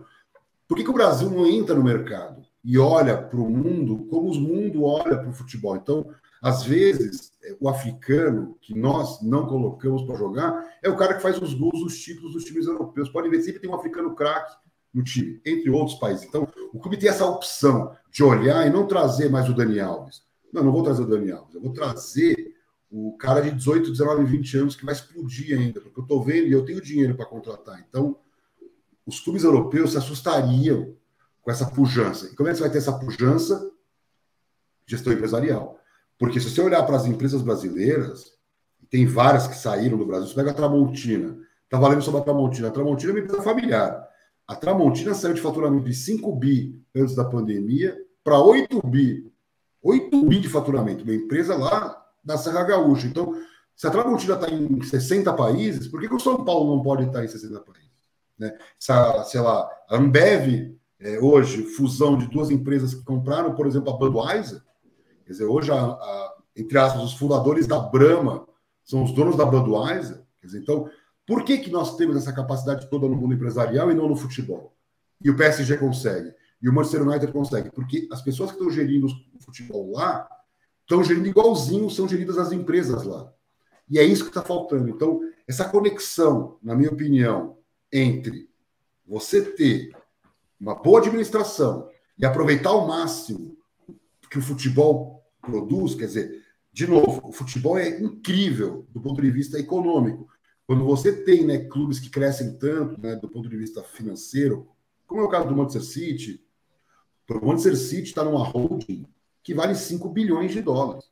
Era um clube que antes da compra em 2011, né, do Sheik, não tinha ganho um título na década de 60. Quer dizer, então, ele sai de um ostracismo para um gigantismo. Imagina quem já é gigante.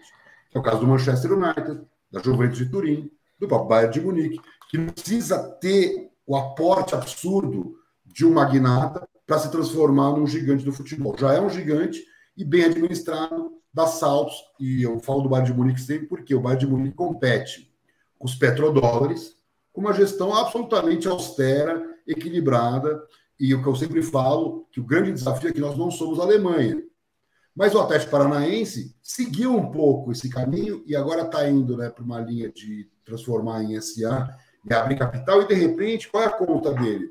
Pô, eu não vou vender o controle, vou vender pedaços. Aí você vai lá e vê que tem uma certa gestão mais sólida, o investidor pode se sentir mais seguro. Então, o controle absoluto de um São Paulo, todo mundo quer, mas ninguém vai ter. Então, como é que a gente faz para não dar o controle e ter boa gestão? Estrutura internamente as bases da futura empresa, para quando migrar para um modelo empresarial, voar em termos de credibilidade de mercado, que atrai investimento, que naturalmente faz o São Paulo ser muito mais forte fora de campo, que é o que falta para ele ser forte dentro de campo também.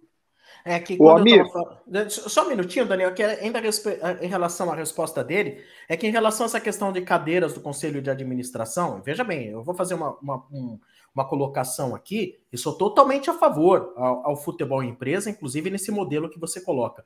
Mas eu imaginando como é o Conselho do São Paulo, né, eu fico imaginando, olha, o São Paulo vai ter 5 cadeiras no Conselho, vai ser maioria no conselho, eu fico imaginando que eles vão pôr lá o Leco, eles vão pôr o Aidar, eles vão pôr os ex-presidentes nessa cadeira, todos que trouxeram uma dívida de 600 milhões.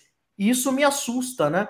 Por isso que, às vezes, você fala assim, São Paulo continuará tendo controle, vai ter a maior parte das cadeiras. Mas se puser a maior parte das cadeiras no domínio daqueles que justamente construíram toda essa dívida, aí eu acho que, não que o modelo é ruim, né? O que me passa é que, de repente, o DNA do São Paulo ele está totalmente desadequado ao futuro do marketing e do futebol. Essa é uma boa pergunta, porque, na verdade, eu vejo o São Paulo como uma empresa familiar que quer migrar para o modelo empresarial.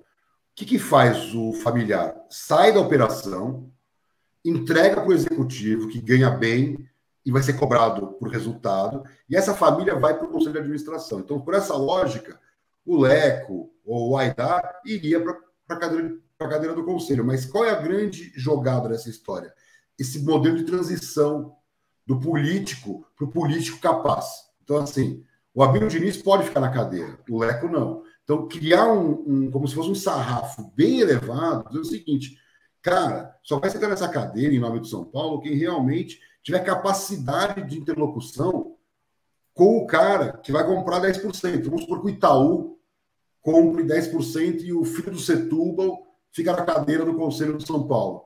Como que o filho do Setúbal vai conversar com o Leco? Não dá. Tem que ser o Abílio Diniz. Tem que ser eu não sei quem. Então, o que eu sinto é que são 9 cadeiras. Presidente, o CEO da empresa e o VP, o CFO da empresa nas 2 cadeiras, por exemplo. Aí tem 7 cadeiras que vão sobrar. Vão ter 2 que, de repente, vão ser dos acionistas minoritários. E vão ter 5 que são do São Paulo. Vou dar aqui só um exemplo hipotético. Então, dos 9, praticamente 7 estão ligados ao São Paulo, né? Porque o CEO, que é da empresa, ele é, no final, o executivo da empresa que o Clube São Paulo detém as ações, né? Então, é como o São Paulo tem um jogador. A empresa é um ativo, igualzinho um jogador, só que a diferença, em vez de fazer gols, ele tem que produzir resultado econômico, e, claro, gerir futebol. Então, qual é o desafio? Esse modelo político dentro desse modelo de conselho de administração, de boas práticas, de compliance, porque, assim, também não adianta o clube social ser uma bagunça e a empresa ter compliance. Então, assim, não adianta. Se você vai ser um Bayern de Munique, as coisas estão conectadas. Então, o desafio é essa migração. Existe também um outro modelo, que é o modelo em que você só separa a operação de marketing, que eu não acho correto, mas você pode separar. Criar um São Paulo de licenciamentos, só para explorar comercialmente pedaço do negócio. Mas não faz muito sentido quando a gente fala em resgate de credibilidade, em construção, né, de uma nova história. Então, eu acho que o grande desafio para o São Paulo é a barreira política. Então, se o São Paulo não fizer nada, se ele não fizer nada, ele vai perder competitividade. Isso está claro. Porque quando o Palmeiras elegeu o Paulo Nobre, e ele quase foi para uma segunda divisão, o Paulo Nobre usou, e aí não concordo, mas é só mostrando, usou a sua credibilidade para contratar jogador. Então, quando estava todo mundo sem grana, os Palmeiras contratando, aí veio um estádio, quer dizer, foi um fluxo de mudança, construiu, né, uma infraestrutura melhor de centro de treinamento. Então, aquilo que o São Paulo já tinha feito. Então, no final, o São Paulo precisa de um ajuste empresarial, diferente dos outros que precisam de uma fundação. O São Paulo tem Cotia, o São Paulo tem o Morumbi, o São Paulo tem tudo, tem o CT de Barra Funda. O que falta ao São Paulo? Organização empresarial. Então, o que parece tão complexo para os outros, né, isso que eu acho engraçado, né? Por exemplo, pega o Santos, você pega o Cruzeiro, você pega, sei lá, o próprio Flamengo, né, que não tem um estádio próprio. Quer dizer, o São Paulo tem um ativo na cidade de São Paulo, quanto vale? Não que está no balanço, quanto vale o Morumbi hoje, só a localização dele. Quer dizer, então, o que o São Paulo poderia fazer com isso? Né? Ele poderia ser um hub de negócios, muito além do futebol. O Arsenal, que também é uma potência em Londres, como seria o caso de São Paulo, ele, em vez de vender o antigo estádio, vamos supor que o São Paulo faça um novo estádio. Aí o São Paulo fala o seguinte, eu não vou abrir mão do Morumbi. Eu vou tirar as arquibancadas, vai ficar o gramado, eu vou construir um complexo residencial comercial, do qual eu sou dono, e todos os apartamentos são voltados para o gramado. Aí eu te pergunto, quanto um São Paulino pagaria para todas as manhãs abrir a porta de casa, a janela de casa e ver o campo? Porque é isso que o Arsenal fez com o antigo estádio. Então, ele é um conglomerado imobiliário e um time de futebol. Imagina o tamanho que o São Paulo se transformaria se ele faz um estádio novo, e aí não vou discutir onde, e aquele estádio, não estou falando que isso é possível, mas imitando o Arsenal, ele se transforma no clube mais rico do Brasil. Porque ele vai ter um complexo imobiliário que ninguém tem, o Atlético tem hoje metade do shopping, apartamentos, centro de convenções e tal, ele é dono, junto com seus acionistas, e a empresa São Paulo se transforma numa potência, né? Isso tudo do clube. Então, de novo, vale a pena ir ao máximo desse modelo, porque olha o tamanho da potencialidade. O pessoal que conheceu o estádio do Manchester City antes, e a cidade do futebol que foi construída depois, a cidade do futebol do Manchester City é mais top do que o do Manchester United. Porque, na época, os ricos do Manchester City estavam dispostos a fazer o diabo para o Manchester City ser o grande clube da cidade. E hoje ele é. Desportivamente, o Manchester United não vive o melhor momento da sua vida em comparação com o que ele já foi. Então, de novo, o São Paulo tem esse momento de dor para usar essa dor em prol de um desenvolvimento. Essa é a minha opinião. Eu sei que não é fácil, mas o São Paulo está numa situação muito mais confortável que o Santos, que o Corinthians, que Botafogo, que Cruzeiro. Tem uma dívida infinitamente menor que o Atlético Mineiro. Quer dizer, então, administrar o problema São Paulo é fazer o São Paulo faturar. O São Paulo tem um problema crônico hoje, que ele tem uma torcida que está nas redes sociais. É impressionante como a torcida do São Paulo responde ao clube, e o clube não está performando em campo. Então, o que acontece? Acaba o ano e a torcida com aquele vazio existencial, né? É isso. Então, não tem um propósito além de ser campeão. Então, se a gente cria, né, um modelo empresarial que passa para o torcedor, tipo, nós vamos fazer agora uma transição que é dolorosa, que o Flamengo fez, mas que vai chegar. É impossível. Eu não consigo entender como que os clubes brasileiros não fazem essa conta de que, sendo bem gerido, eu vou ser campeão. Eu fiz vários estudos. Nenhum clube em gangorra financeira consegue ter, em 10 anos, bom desempenho natural. Quer dizer, o São Paulo, quando foi campeão, ele liderava os rankings de receita, ele mantinha equilíbrio orçamentário, ele vendia jogador para manter o equilíbrio orçamentário, sim, mas ele tinha patrocínios que hoje seriam patrocínios na casa dos 30 milhões, né? O 15 milhões da LG, a valor presente, é 30 milhões. Quer dizer, ele seria o maior patrocínio do Brasil, mesmo não sendo a maior torcida do Brasil. O que o São Paulo sempre conseguiu foi, não sendo a maior torcida, ter o melhor resultado em campo, ter o melhor desempenho financeiro. Então, isso tem que ser resgatado. Eu não vejo mais no modelo associativo, porque, quer não, nós estamos tendo que trocar o pneu com o carro andando, né? Não dá para parar, arrumar. São Paulo vai ter que continuar jogando, vai ter que continuar mandando os seus jogos no Morumbi, dentro de um processo empresarial que vai sendo construído. Então, não é fácil. Mas o clube brasileiro grande, gigante, que fizer isso, que conseguir fazer isso, vai ser pioneiro, né? Porque o Atlético Mineiro foi para o caminho dos mecenas, o Palmeiras foi para o caminho dos mecenas, o Flamengo, quer hoje, tem esses sócios, mas que o clube continua sendo clube, ele não é uma empresa, ele não pode usufruir, né, de uma emissão de debêntures, por exemplo. Ele não pode. Ele pode fazer outras coisas, mas eu acho que o São Paulo, por estar em São Paulo, e por ser esse clube que foi vanguardista em vários aspectos, deveria liderar, na minha opinião, esse movimento de um clube que não vai vender o controle para ninguém, mas que pode, num dado momento, se valorizar. Se eu falei que ele vale 2 bi, ele pode chegar a 4 bi, e aí ele vai vender 20% de 4 bi, em vez de vender 20% de 2 bi, por exemplo. Seria isso. Amir, e a gente teve na semana passada a notícia de que o São Paulo está convocando os seus conselheiros para alterarem o estatuto do clube. E a grande reclamação da oposição do São Paulo é que os conselheiros têm 7 ou 8 dias para decidir se vai ter reeleição de presidente, se vai ter aumento de anos de mandato para conselheiro, e anunciaram 1 ano de estudo para o clube empresa. Você pensa que 1 ano é um tempo justo? Dá para fazer por bem menos?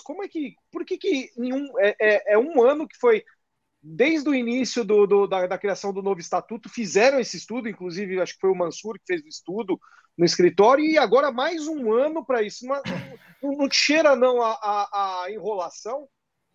A grande questão é que assim, é muita velocidade para essas questões políticas, eleitoreiras, e muita lentidão para a gestão profissional, né? Essa é mais ou menos a tônica do futebol brasileiro. Então, o que eu vejo claramente? Eu vejo que isso é um processo complexo, técnico, difícil, tem que ter muita transparência, tem que ter muita vontade de mudar. Então, aquelas reuniões de portas fechadas, o cara tem que falar assim, nós temos que conseguir ganhar apoio de uma mudança institucional que seja boa para o clube, mas às vezes isso vai abrir mão, aquele cara que está tomando essa decisão vai perder o poder político dele, não vai mais no programa esportivo, não vai mais poder ficar pegando os ingressos para ir sei lá para onde, não vai. Então, essa questão é fundamental. Como se dará esse processo? Então, um estudo é fundamental, mas mais que o estudo, quais são as forças políticas de situação e oposição? Porque, na verdade, é que nem um estádio. Eu sempre falo isso. O Corinthians com o estádio de Itaquera, o Palmeiras com o estádio da W Torre, tomou a decisão, sendo errada ou certa, vale para todo mundo, para a situação e oposição. Então, o palmeirense está muito feliz que foi tomada a decisão correta, que ficou com os ingressos. O Palmeiras cresceu em receita, porque é um estádio que a bilheteria era dele, diferente da do Corinthians, que ele usa para pagar o fundo. É uma decisão errada que o Corinthians tomou, que era óbvio que não podia ter tomado, e que isso afundou a gestão do clube, hipotecou o futuro do clube de alguma maneira. Então, de novo, nós estamos aqui, o Grêmio foi rebaixado, mas o Grêmio não tinha bilheteria. Quer dizer, então o Grêmio perde todo ano 50, 60 milhões por ano que ele poderia fazer de bilheteria. Então, se ele tivesse tomado a decisão de assinar um contrato parecido com o do Palmeiras, não tinha acontecido isso. Ou contratações de jogadores por valores de 50 milhões em 5 anos, aquela coisa toda, quando você põe na contratação, salário, imagem, aí você vê o tamanho do valor, isso aqui com 50 milhões você constrói uma fábrica que vai gerar emprego, renda e receita, e impostos. Então, o clube tem que, cada vez que vai tomar uma decisão importante, colocar na ponta do lápis, procurar um estudo de viabilidade. Então, de novo, o estudo de 1 ano pode ser suficiente. Não acho que 1 ano não seja suficiente para você tomar uma decisão estratégica, mas tem que ter uma correlação entre o técnico com o interno. Como numa empresa, você não vai tomar nenhuma decisão sem vender a ideia para as pessoas mais importantes dentro da empresa. Então, o clube vai ter que falar com a oposição. Quer dizer, quem está na situação, estar na situação não significa ser dono do time, ser dono do clube. Então, eu acho fundamental, inclusive, que se tenha essa preocupação, que se tenha essa visão. E, de novo, um amigo meu falou uma frase para mim que eu nunca vou esquecer. Pô, Amir, você está exigindo do futebol aquilo que o Brasil não tem, né? Essa visão de coletivo, comunidade. Concordo plenamente. Mas o Flamengo me provou uma coisa. O que uniu situação, oposição, torcida, era o medo que o clube falisse. Era o medo do clube não ser grande. Então, o que o São Paulo tinha que motivar todo mundo? Cara, ficamos para trás do Palmeiras. Estamos atrás do Palmeiras. Hoje, o São Paulo, que é muito mais forte em termos de tamanho, está atrás do seu arquirrival da cidade. Só isso, na minha opinião, já seria mais do que suficiente para falar o seguinte, cara, não dá para a gente ficar parado, nós temos que encontrar. Aí, o que não pode? Vamos encontrar a nossa Crefisa. Seria a resposta natural. Não. Vamos montar um modelo sustentável que nos próximos 10 anos vão fazer com que o São Paulo volte a ser, junto com o Corinthians, a maior força do Estado e, junto com o Flamengo, a maior força do país. Porque, assim, nos rankings, eu tenho os rankings desde o começo dos anos 2000, sempre foi São Paulo em primeiro, Corinthians, né, nos mais recentes, nos mais anteriores, Inter. Aí você tinha, eventualmente, né, um Flamengo ou um Santos, que era a época do Neymar, e só depois vinha o resto. Não tinha Grêmio, não tinha Atlético Mineiro, não tinha nada. Então está mudando a configuração de força. E é isso que o torcedor São Paulino, que deve estar pensando em tudo que eu estou falando, está vendo isso. Pô, eu era o campeão de tudo e agora todo mundo é campeão e eu não sou. Então, por quê? Porque, na minha opinião, o que está faltando é receita. Então, o São Paulo fica sangrando nas finanças porque lhe falta a receita adicional que tem ao Palmeiras, com o estádio, ou porque tem ali um patrocínio inflado, ou o Flamengo, porque conseguiu realmente vender jogador. O Flamengo está vendendo 200 e tantos milhões de reais em jogador por ano. É uma máquina de vender jogador. Mas ele não é tão bom em vender produtos. Quer dizer, o licenciamento do São Paulo fatura igual do Flamengo. Quer dizer, o São Paulo faz um esforço de marketing e explora melhor o Morumbi, faz a conta básica. Se o São Paulo vendesse season ticket para o Morumbi, como faz o Grêmio, como faz o Inter, ele ingressaria 20, 30 milhões a mais. Além, porque o Morumbi nunca está lotado. Então você bota lá Metade do estádio, por exemplo, você consegue lotar com um season ticket, e a outra metade você vai vender em dia de jogo, você vai ter os jogos que são mais valiosos, mas assim, o São Paulo nunca conseguiu fazer isso. Então, o São Paulo tem pelo menos uns 80, 100 milhões que ele tem que fazer novo para poder equilibrar suas finanças e parar de ficar pagando juro para banco e começar realmente a investir em si mesmo, que é o que aconteceu com o Flamengo. O Flamengo, no início, só apagou incêndio, gastava metade do São Paulo. O Flamengo chegou a gastar metade do São Paulo. E hoje o São Paulo gasta muito menos do que o Flamengo. Então, pensa num gráfico, o Flamengo lá atrás, o São Paulo lá no topo, não se cuidou, né? Acho que se perdeu na política, reeleições, e o Flamengo, com todos os defeitos do futebol, foi crescendo, e chegou ao ponto de quase faturar 1 bi de reais. Ele vai voltar a faturar 1 bi agora pós-pandemia, mas assim, o São Paulo era o clube que faturava. Depois veio o Corinthians.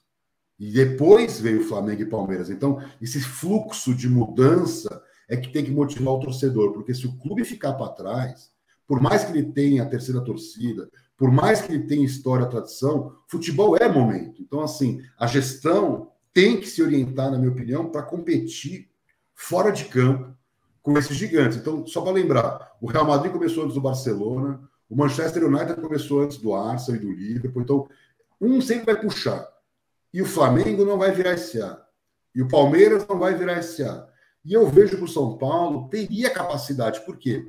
Tem esses estudos que já foram feitos, tem essas discussões, tem um cara como o Abílio Diniz que pode dar uma aula de gestão, porque ele também transformou a empresa dele, quando era familiar, num conglomerado, até o ponto que ele vendeu para um dos maiores grupos franceses, e hoje é um dos maiores acionistas do Carrefour, que é outro conglomerado. Então, ele tem mais do que conhecimento técnico para ser esse, entre aspas, advisor interno, que fala o seguinte: vamos proteger o São Paulo, mas não vamos deixar ele dar competitividade para ele. Então, eu protejo o ownership, eu blindo, o torcedor está lá dentro representado por uma boa administração, mas eu vou para cima do mercado. Então, passando credibilidade, segurança jurídica, investimento na marca, que é o que falta ao São Paulo. Quer dizer, o que o torcedor quer título, lógico. Imagina o torcedor são paulino consumindo depois de um título. Então você tem que preparar o terreno, que é o que eu falo do Palmeiras. O Palmeiras ficava tentando e não conseguia. Aí os títulos começaram a vir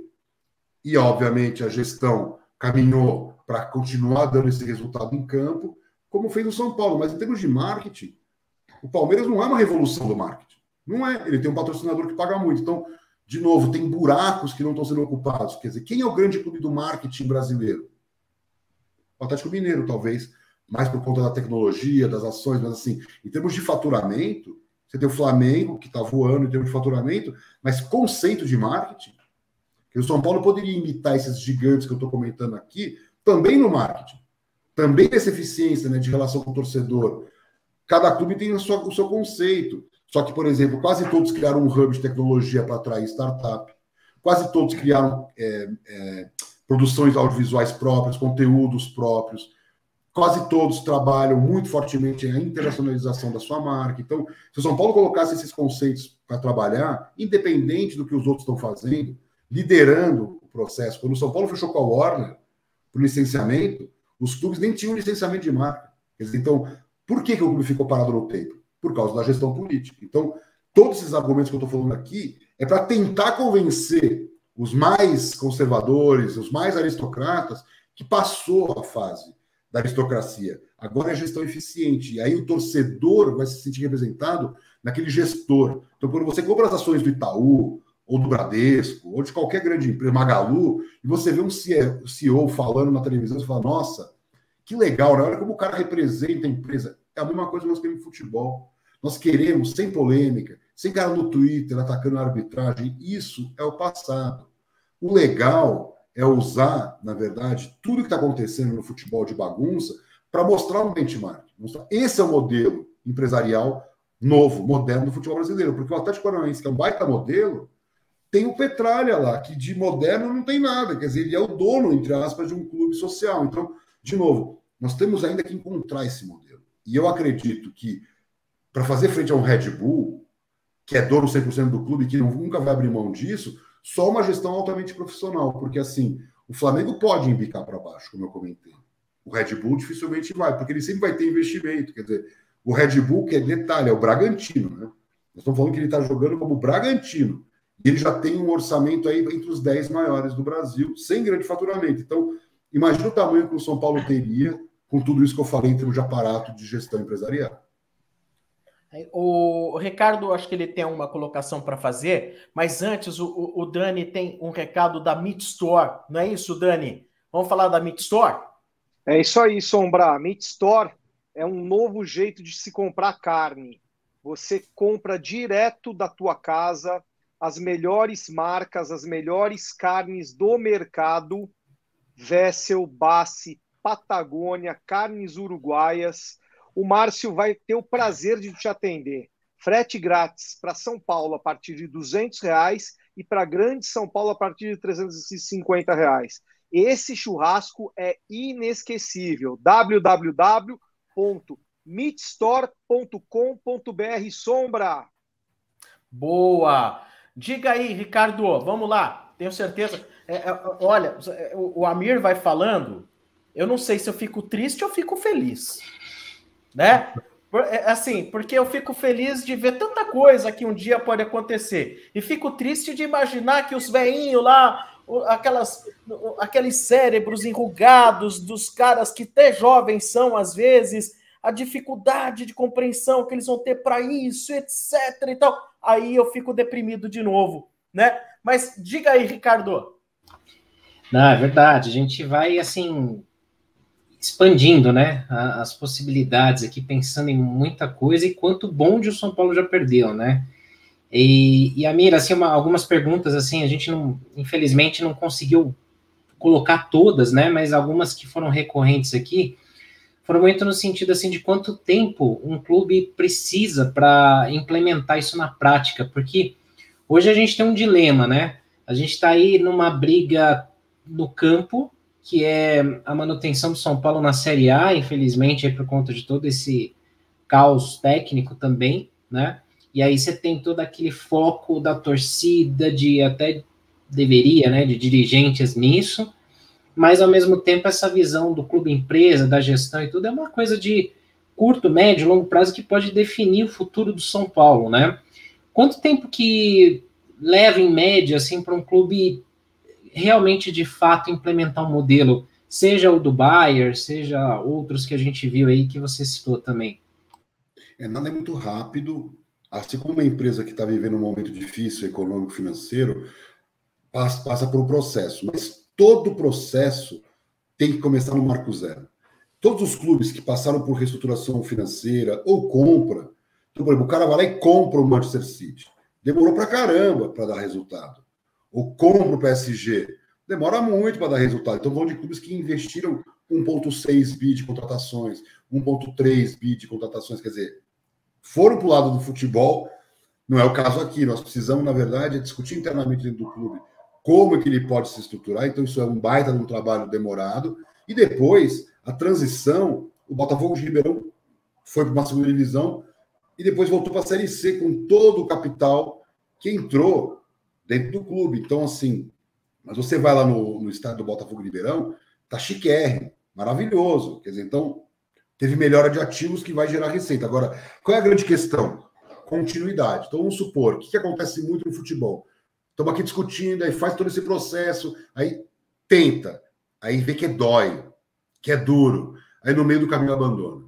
Aí vai todo mundo embora, Abílio Diniz e tal, e volta a estar caseiro. Se isso acontecer, aí implode o futuro, porque o futuro é dar certo. Então, o que não pode é, por exemplo, aquele conselheiro que perdeu o poder ficar vazando informação para a imprensa. Ele participa de uma reunião importante, ele tem que preservar. Então, as amarras que o clube vai criar para transitar desse modelo político desgastado para o modelo empresarial eficiente é o futuro do sucesso. Então, demora. Se o clube virar empresa, vamos supor, São Paulo vira empresa hoje, ele vai se capitalizar? Talvez não no curtíssimo prazo, mas se ele fizer um bom trabalho de relações públicas, se ele transitar no meio empresarial, mercado publicitário, Sportex, grandes investidores institucionais. Então, essa visão eu acho incrível, porque isso está acontecendo no mundo. Quer dizer, tem dinheiro demais sobrando no futebol e no esporte, porque o mundo tem muito dinheiro sobrando. Então, o capital que, entre aspas, era especulativo até 5 anos, banco, bolsa, derivativos, hoje você tem tantas opções de investimento na parte de tecnologia, na parte de grandes empresas que estão surgindo, ou que surgiram no período, e que são grandes empresas. Quando eu olho, por exemplo, como cresceram as ações de Google, Apple, Microsoft, e especialmente no pós-pandemia. Então, assim, imagina se o São Paulo, na época da pandemia, tivesse se fechado. Parou o futebol? Legal. Vamos nos fechar, então, para ver se não é possível, graças a esse momento tão trágico, dar um passo importante que seria, né, um modelo empresarial. Então, às vezes, a grande crise, a crise aguda, um rebaixamento, uma não... No caso do São Paulo, para mim, o que está acontecendo com o São Paulo já é a crise aguda. Não consegue ser campeão, quer dizer, o clube que era mais campeão não consegue ser campeão. Essa, para mim, é a crise aguda. Eu sempre gosto de lembrar que o sucesso do futebol alemão, fora do clube empresa, mas na seleção, passa exatamente por uma eliminação precoce de uma Euro em 2000. Quer dizer, a eliminação na fase de grupos da Euro foi uma tragédia para o futebol alemão. Imagina o nosso 7-1, então. Então, o brasileiro parece que não se choca mais com as tragédias do dia a dia. E aí que acontece? Nós não fazemos nada. Então, o que eu vejo para o São Paulo? A necessidade de conversar internamente com o seu público e depois ir para o torcedor é o seguinte: nós éramos os maiorais, nós perdemos espaço e nós queremos voltar a dominar o cenário. É isso. Eu não vejo outro caminho. Por quê? Quando o torcedor do Newcastle faz festa na porta do estádio porque o cara da Arábia Saudita comprou, é porque ele não aguenta mais ver o Manchester City, o Chelsea, o Liverpool, o Arsenal bem administrados, e eles estão lá quebrados na má gestão. Então, o pensamento do torcedor qual que é? Vai vir dinheiro novo, vai fazer o clube ser campeão. Então, por que não trabalhar com o pior medo que o torcedor São Paulino tem e fazer disso o seu grande alavancador? Que foi o que aconteceu no Flamengo. O Flamengo era o maioral, papapá, vai morrer, porque financeiramente ele não vai conseguir sobreviver à modernização do futebol. E isso acabou acontecendo. Quer dizer, o torcedor comprou. Então, o que o São Paulo precisa, por ter um problema muito menor que o Flamengo tinha, é a conscientização dos seus públicos de interesse internos e a torcida, porque assim, quer não, isso aqui é nem política em Brasília. Se a torcida pressiona, o cara se mexe, né? Parece uma loucura, mas assim, se o torcedor começar a pressionar de que ele não aguenta mais não ganhar título e que ele sabe que a gestão empresarial, então o torcedor defendendo a instituição. E isso vai acontecer porque isso aconteceu com o Flamengo. Os caras são quase uma religião hoje. O Flamengo, para o torcedor flamenguista, é quase uma religião. Mas não era a defesa da gestão. Era a defesa do clube, dos ídolos. Mas pós-Patrícia Amorim, que é o Aidar, sei lá, que a gente podia falar aqui, o pós-Aidar deveria ter vindo o quê? O que há de mais moderno, mais produtivo, mais eficiente. Então, como o São Paulo parece que está nesse estado meio letárgico, ele demora para reagir, talvez essas discussões de clube-empresa fosse, na verdade, o gatilho que precise do clube liderar esse processo. Diga assim, se nós vamos discutir que o clube não vai abrir capital para ninguém, que é dele, ele vai ter que fazer a lição de casa e montar o seu próprio modelo. Então, se vai demorar 1 ano, 2 anos ou 3 anos, o que não pode é não fazer. Porque cada vez que ele demora em fazer, e é isso que eu acho, perde-se mais oportunidade. Que aquele que falou, o São Paulo perdeu um monte de oportunidade. Perdeu. O São Paulo podia ser uma SA. O São Paulo poderia ter ações na Bolsa. Imagina no auge dos IPOs, antes de crise, o São Paulo abrindo capital na Bolsa e captando, sei lá, 400, 500, 600 milhões. Aí faz um novo estádio, não vende o estádio do Morumbi, se transforma num clube de 4 bi, e aí ele chega agora para o Itaú e fala, Itaú, vamos lá, quer comprar 10% aqui? Quer comprar 15%? E aí que acontece, o clube se transforma, só que é um sonho, mas assim, o clube se transforma no maior clube fora da Europa. Porque hoje o Flamengo, quer queira, quer não, com todos os problemas que o Flamengo tem, é o maior clube hoje das Américas. Quer dizer, você tem os turcos, né? Eu acho que ele compete um pouco ainda com o Galatasaray, com o Fenerbahçe, e acabou. Quer dizer, então olha que louco. Um clube que sangrava financeiramente, que não tinha credibilidade, hoje é disparado, né? Em termos econômicos, né? Falando sempre em economia, o maior clube das Américas, porque os times da MLS ainda não passaram, não tem no México um clube do tamanho de um Flamengo, em termos de faturamento, o São Paulo era para ter sido esse clube, né? Então, vamos lembrar de que o São Paulo nem faz tanto tempo, estamos falando em 2012, 2011, liderava o faturamento dos clubes brasileiros. Ele ficava disputando palmo a palmo com o Corinthians, que o Corinthians na época pós-Ronaldo, não sei o quê, E o São Paulo sem grandes movimentos, só seguindo a sua continuidade de gestão, e foi degringolar onde? 2013, 14, 15, 16. É uma história recente, não é uma história do passado, que nem o Flamengo, ou, sei lá, o Botafogo, que vem de um passivo histórico de má gestão, não.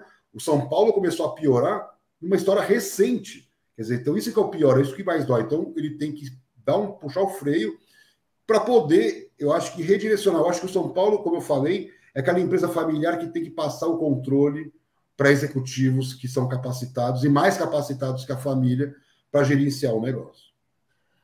Tá certo. Olha, Amir, nosso muito obrigado. Acho que você deu uma aula impressionante para todos nós, né? A respeito de gestão esportiva, uma visão muito boa a respeito não só daquilo que pode ser o São Paulo, outros clubes, né?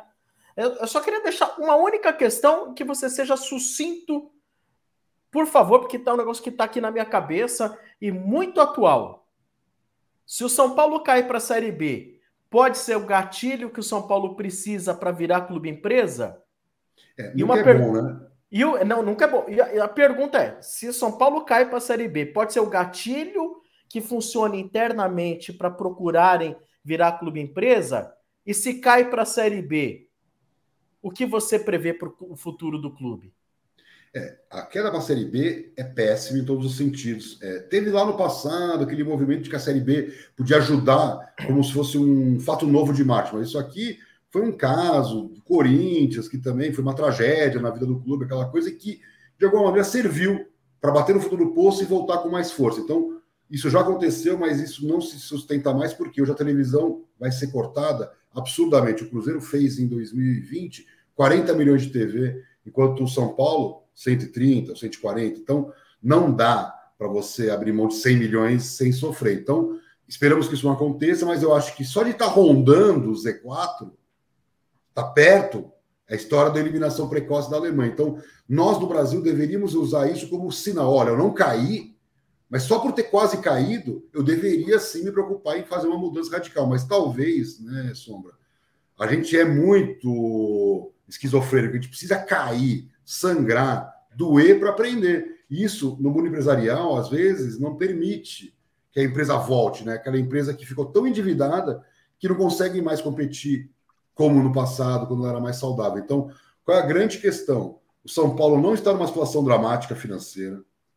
Tem, obviamente, um descasamento de caixa, e com a pandemia isso ficou ainda mais terrível, mas tem estádio quitado, a terceira torcida, títulos mundiais, quer dizer, não falta nada para o clube se estruturar. Então, o que eu falo, entrega então logo para o cara do Manchester, do PSG, e vamos tocar a vida. Assim, ou a gestão do clube social, se reorienta e vira uma potência, que eu acho bem difícil, porque tem todas as amarras políticas para que o próximo presidente não seja esse cara capaz, né? Então, o que adianta?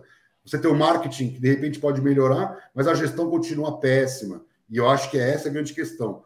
As coisas, e aí finalizando, como nas empresas, tem que trabalhar como se fosse uma orquestra. Você não pode separar o financeiro do marketing, a indústria da contabilidade, e o São Paulo não pode separar o futebol do marketing, da boa gestão, do compliance. Então, finalmente, o modelo empresarial seria esse fato novo, de mostrar para o mercado que ele pode olhar hoje para um clube e falar o seguinte, o modelo empresarial de futebol na América Latina está sendo reescrito, porque na Colômbia são SAs, no México tem esse modelo empresarial, o Chile são SA, o restante está procurando um modelo empresarial. São todos clubes sociais. Então, de novo, será que o pioneiro não colhe benefícios? Né? Então, eu acredito, por questões até do São Paulo já ter estudado, né, Sombra? Quer dizer, se o São Paulo não tivesse feito nunca nada nessa área, eu acho que seria muito difícil. Mas, já teve o trabalho lá do Ambiel e do Mansur. Agora já se fala de novo no tema. Então, vamos levar a sério. Eu acho que nomes pesados do São Paulo, nesse momento, poderiam ser o gatilho, mais do que uma Série B, porque a Série B, nesse momento, para o São Paulo, na minha opinião, seria muito ruim. Tá certo. Amir Somoge, nosso muito obrigado pela sua participação, por trazer aí, olha, um conhecimento amplo. O que você trouxe para a gente hoje aqui no nosso programa Semana Tricolor devia ser uma aula onde todo torcedor são paulino e qualquer outro torcedor de qualquer clube brasileiro teria obrigação de assistir tudo o que você falou. É uma aula. Infelizmente, 99% dos torcedores, lógico, falando de uma maneira genérica, né, tem muito mais interesse em saber se o técnico substituiu o jogador, se o diretor pressionou, bateu, chutou a porta do vestiário e se o centroavante é bom ou não é. Mas o que você trouxe para nós é uma verdadeira aula, e eu acho que se a gente tivesse no São Paulo a possibilidade de prosseguir com 50% de tudo que você falou, o São Paulo facilmente chegaria e retornaria a ser o maior protagonista do futebol brasileiro. Muito obrigado por essa aula que você trouxe para todos nós. Valeu, Sombra, Cena, Perrone, para mim também foi um prazer, contem comigo sempre, e a questão é que o torcedor é um ser apaixonado. Qual é o nosso papel, meu papel, de vocês? Educá-lo e explicar que o futebol fora das quatro linhas não é mais importante que nas quatro linhas, mas independente dele gostar ou não, a administração é que vai definir se o time dele vai ser campeão ou vai ser rebaixado. Infelizmente, cada vez mais está claro isso. Então, o torcedor vai ter que entender isso, mesmo que ele não goste. Ai, eu odeio saber das dívidas, eu quero saber de título, mas ele vai ter que entender que se um clube está endividado, não vai ter título e vai afetar a sua felicidade. Então, de alguma maneira, as áreas meio, que eram tratadas pelo torcedor como algo menor, né, marketing, finanças, gestão, se transformaram no epicentro da vitória ou da derrota dentro de campo, que é muito importante, não para o meu trabalho, mas para uma coisa que eu acredito muito, que o Brasil premiava muito a má gestão.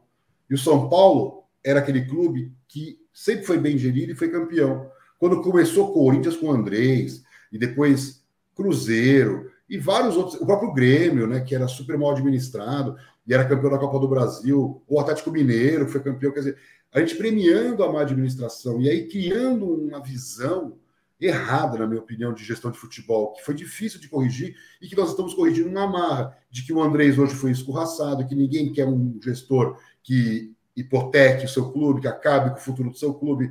Quase todos os corintianos do mundo sabem que ele foi o responsável pela bancarrota do clube. E nós não queremos que isso seja modelo, mas durante muito tempo era tratado na imprensa como um grande presidente. Quer dizer, então, isso está mudando. Quer dizer, então, eu acho que o modelo do Flamengo, o próprio Atlético Paranaense, estão mostrando de que, poxa, dá para ser campeão sem ser aquele dirigente a lá Eurico Miranda. E eu acho que isso é um ganho que o São Paulo poderia ter, porque, quer queira, quer não, as melhores entrevistas dos dirigentes mais preparados na época de boa gestão eram do São Paulo, quer dizer, o sinônimo de boa gestão. Então, existe um DNA para que isso volte a acontecer, e eu acredito que é o clube que poderia liderar isso. Amir, eu fui formado em gestão de clubes em 2006, pelo São Paulo Futebol Clube, naquela parceria que ele teve com a SPM, e eu fico grato por tudo que você falou, tá? Obrigado por ter participado, enriquecido aí o nosso programa. E eu prometo a todos que esse programa vai ser levado ao máximo de gente possível, porque isso precisa ser debatido. Isso precisa ser debatido. Clube Empresa. Muito bom. Obrigado, viu, Amir?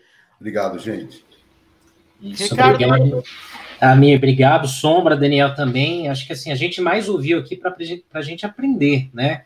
E os comentários da galera aqui, de novo, peço até desculpas porque a gente não conseguiu colocar na tela, mas a gente leu todos aqui. Vai disponibilizar esse vídeo também no canal Semana Tricolor, daqui a pouquinho. Então se inscrevam lá também. Mas agradecendo aí em nome de todos aí, Amir, obrigado aí pelo conteúdo riquíssimo. E também contem com a Arquibancada Tricolor, para a gente fazer esse barulho, a gente levar isso para o maior número de pessoas possível. Porque a gente sabe que tem muita gente lá dentro que lê, olha, tem os canais são paulinos como termômetro e a gente precisa fazer a nossa parte. Lê, olha, nos odeia, mas lê. Obrigado, Amir. Um abraço para você. Muito obrigado, Amir. Valeu, gente. Obrigado. Boa noite. Valeu, boa noite. É isso aí, Amir Somoge deu uma aula aqui pra gente. Grande programa hoje com Amir Somoge, né? Tivemos uma audiência expressiva também, uma cobertura muito grande de todo mundo aí em relação a tudo que foi falado. Agora, vamos brindar o final do programa né? Com a nossa caneca. Cada um com a sua caneca. Caneca 360. Se quem quiser comprar uma caneca 360, como faz? Diga aí, Dani. Caneca 360 é a loja que tem a maior qualidade e variedade de canecas esportivas do país. Para vocês terem uma ideia, ela tem lá o nosso amigo Mauro César Pereira, tem também os nossos amigos Arnaldo e Tironi, tem também a caneca do Perrone, do blog do Perrone. E a caneca 360 tem um cupom, o ST10, que você pode entrar no site caneca360.com.br e comprar a sua caneca com 10% de desconto, e se pagar no Pix, ainda mais 5% de desconto. Vale a pena, hein? Um brinde à caneca 360, Sombra. Legal, caneca360.com.br, vá lá no site deles, tá bom? Vai ser bom demais, vai ter descontos, como já disse aí o Daniel Perrone, muito bacana. É isso aí, estamos encerrando o Tema Semana Tricolor. Daqui a pouquinho a gente vai subir esse programa inteiro lá no canal Semana Tricolor, vai ficar lá também hospedado. Se você ainda não se inscreveu, inscreva-se no link aí, bit.ly/Semana Tricolor, com o S e o T maiúsculos, tá bom? E assistam e recomendem depois o programa para a galera assistir lá no Semana Tricolor, lá no canal Semana Tricolor. Estamos chegando ao final de mais uma edição. Semana que vem estaremos de volta, correto, turma? Isso aí. Correto. Valeu. Galera, deixem aí o seu like, tá bom? E muito obrigado. Valeu. Tchau, tchau.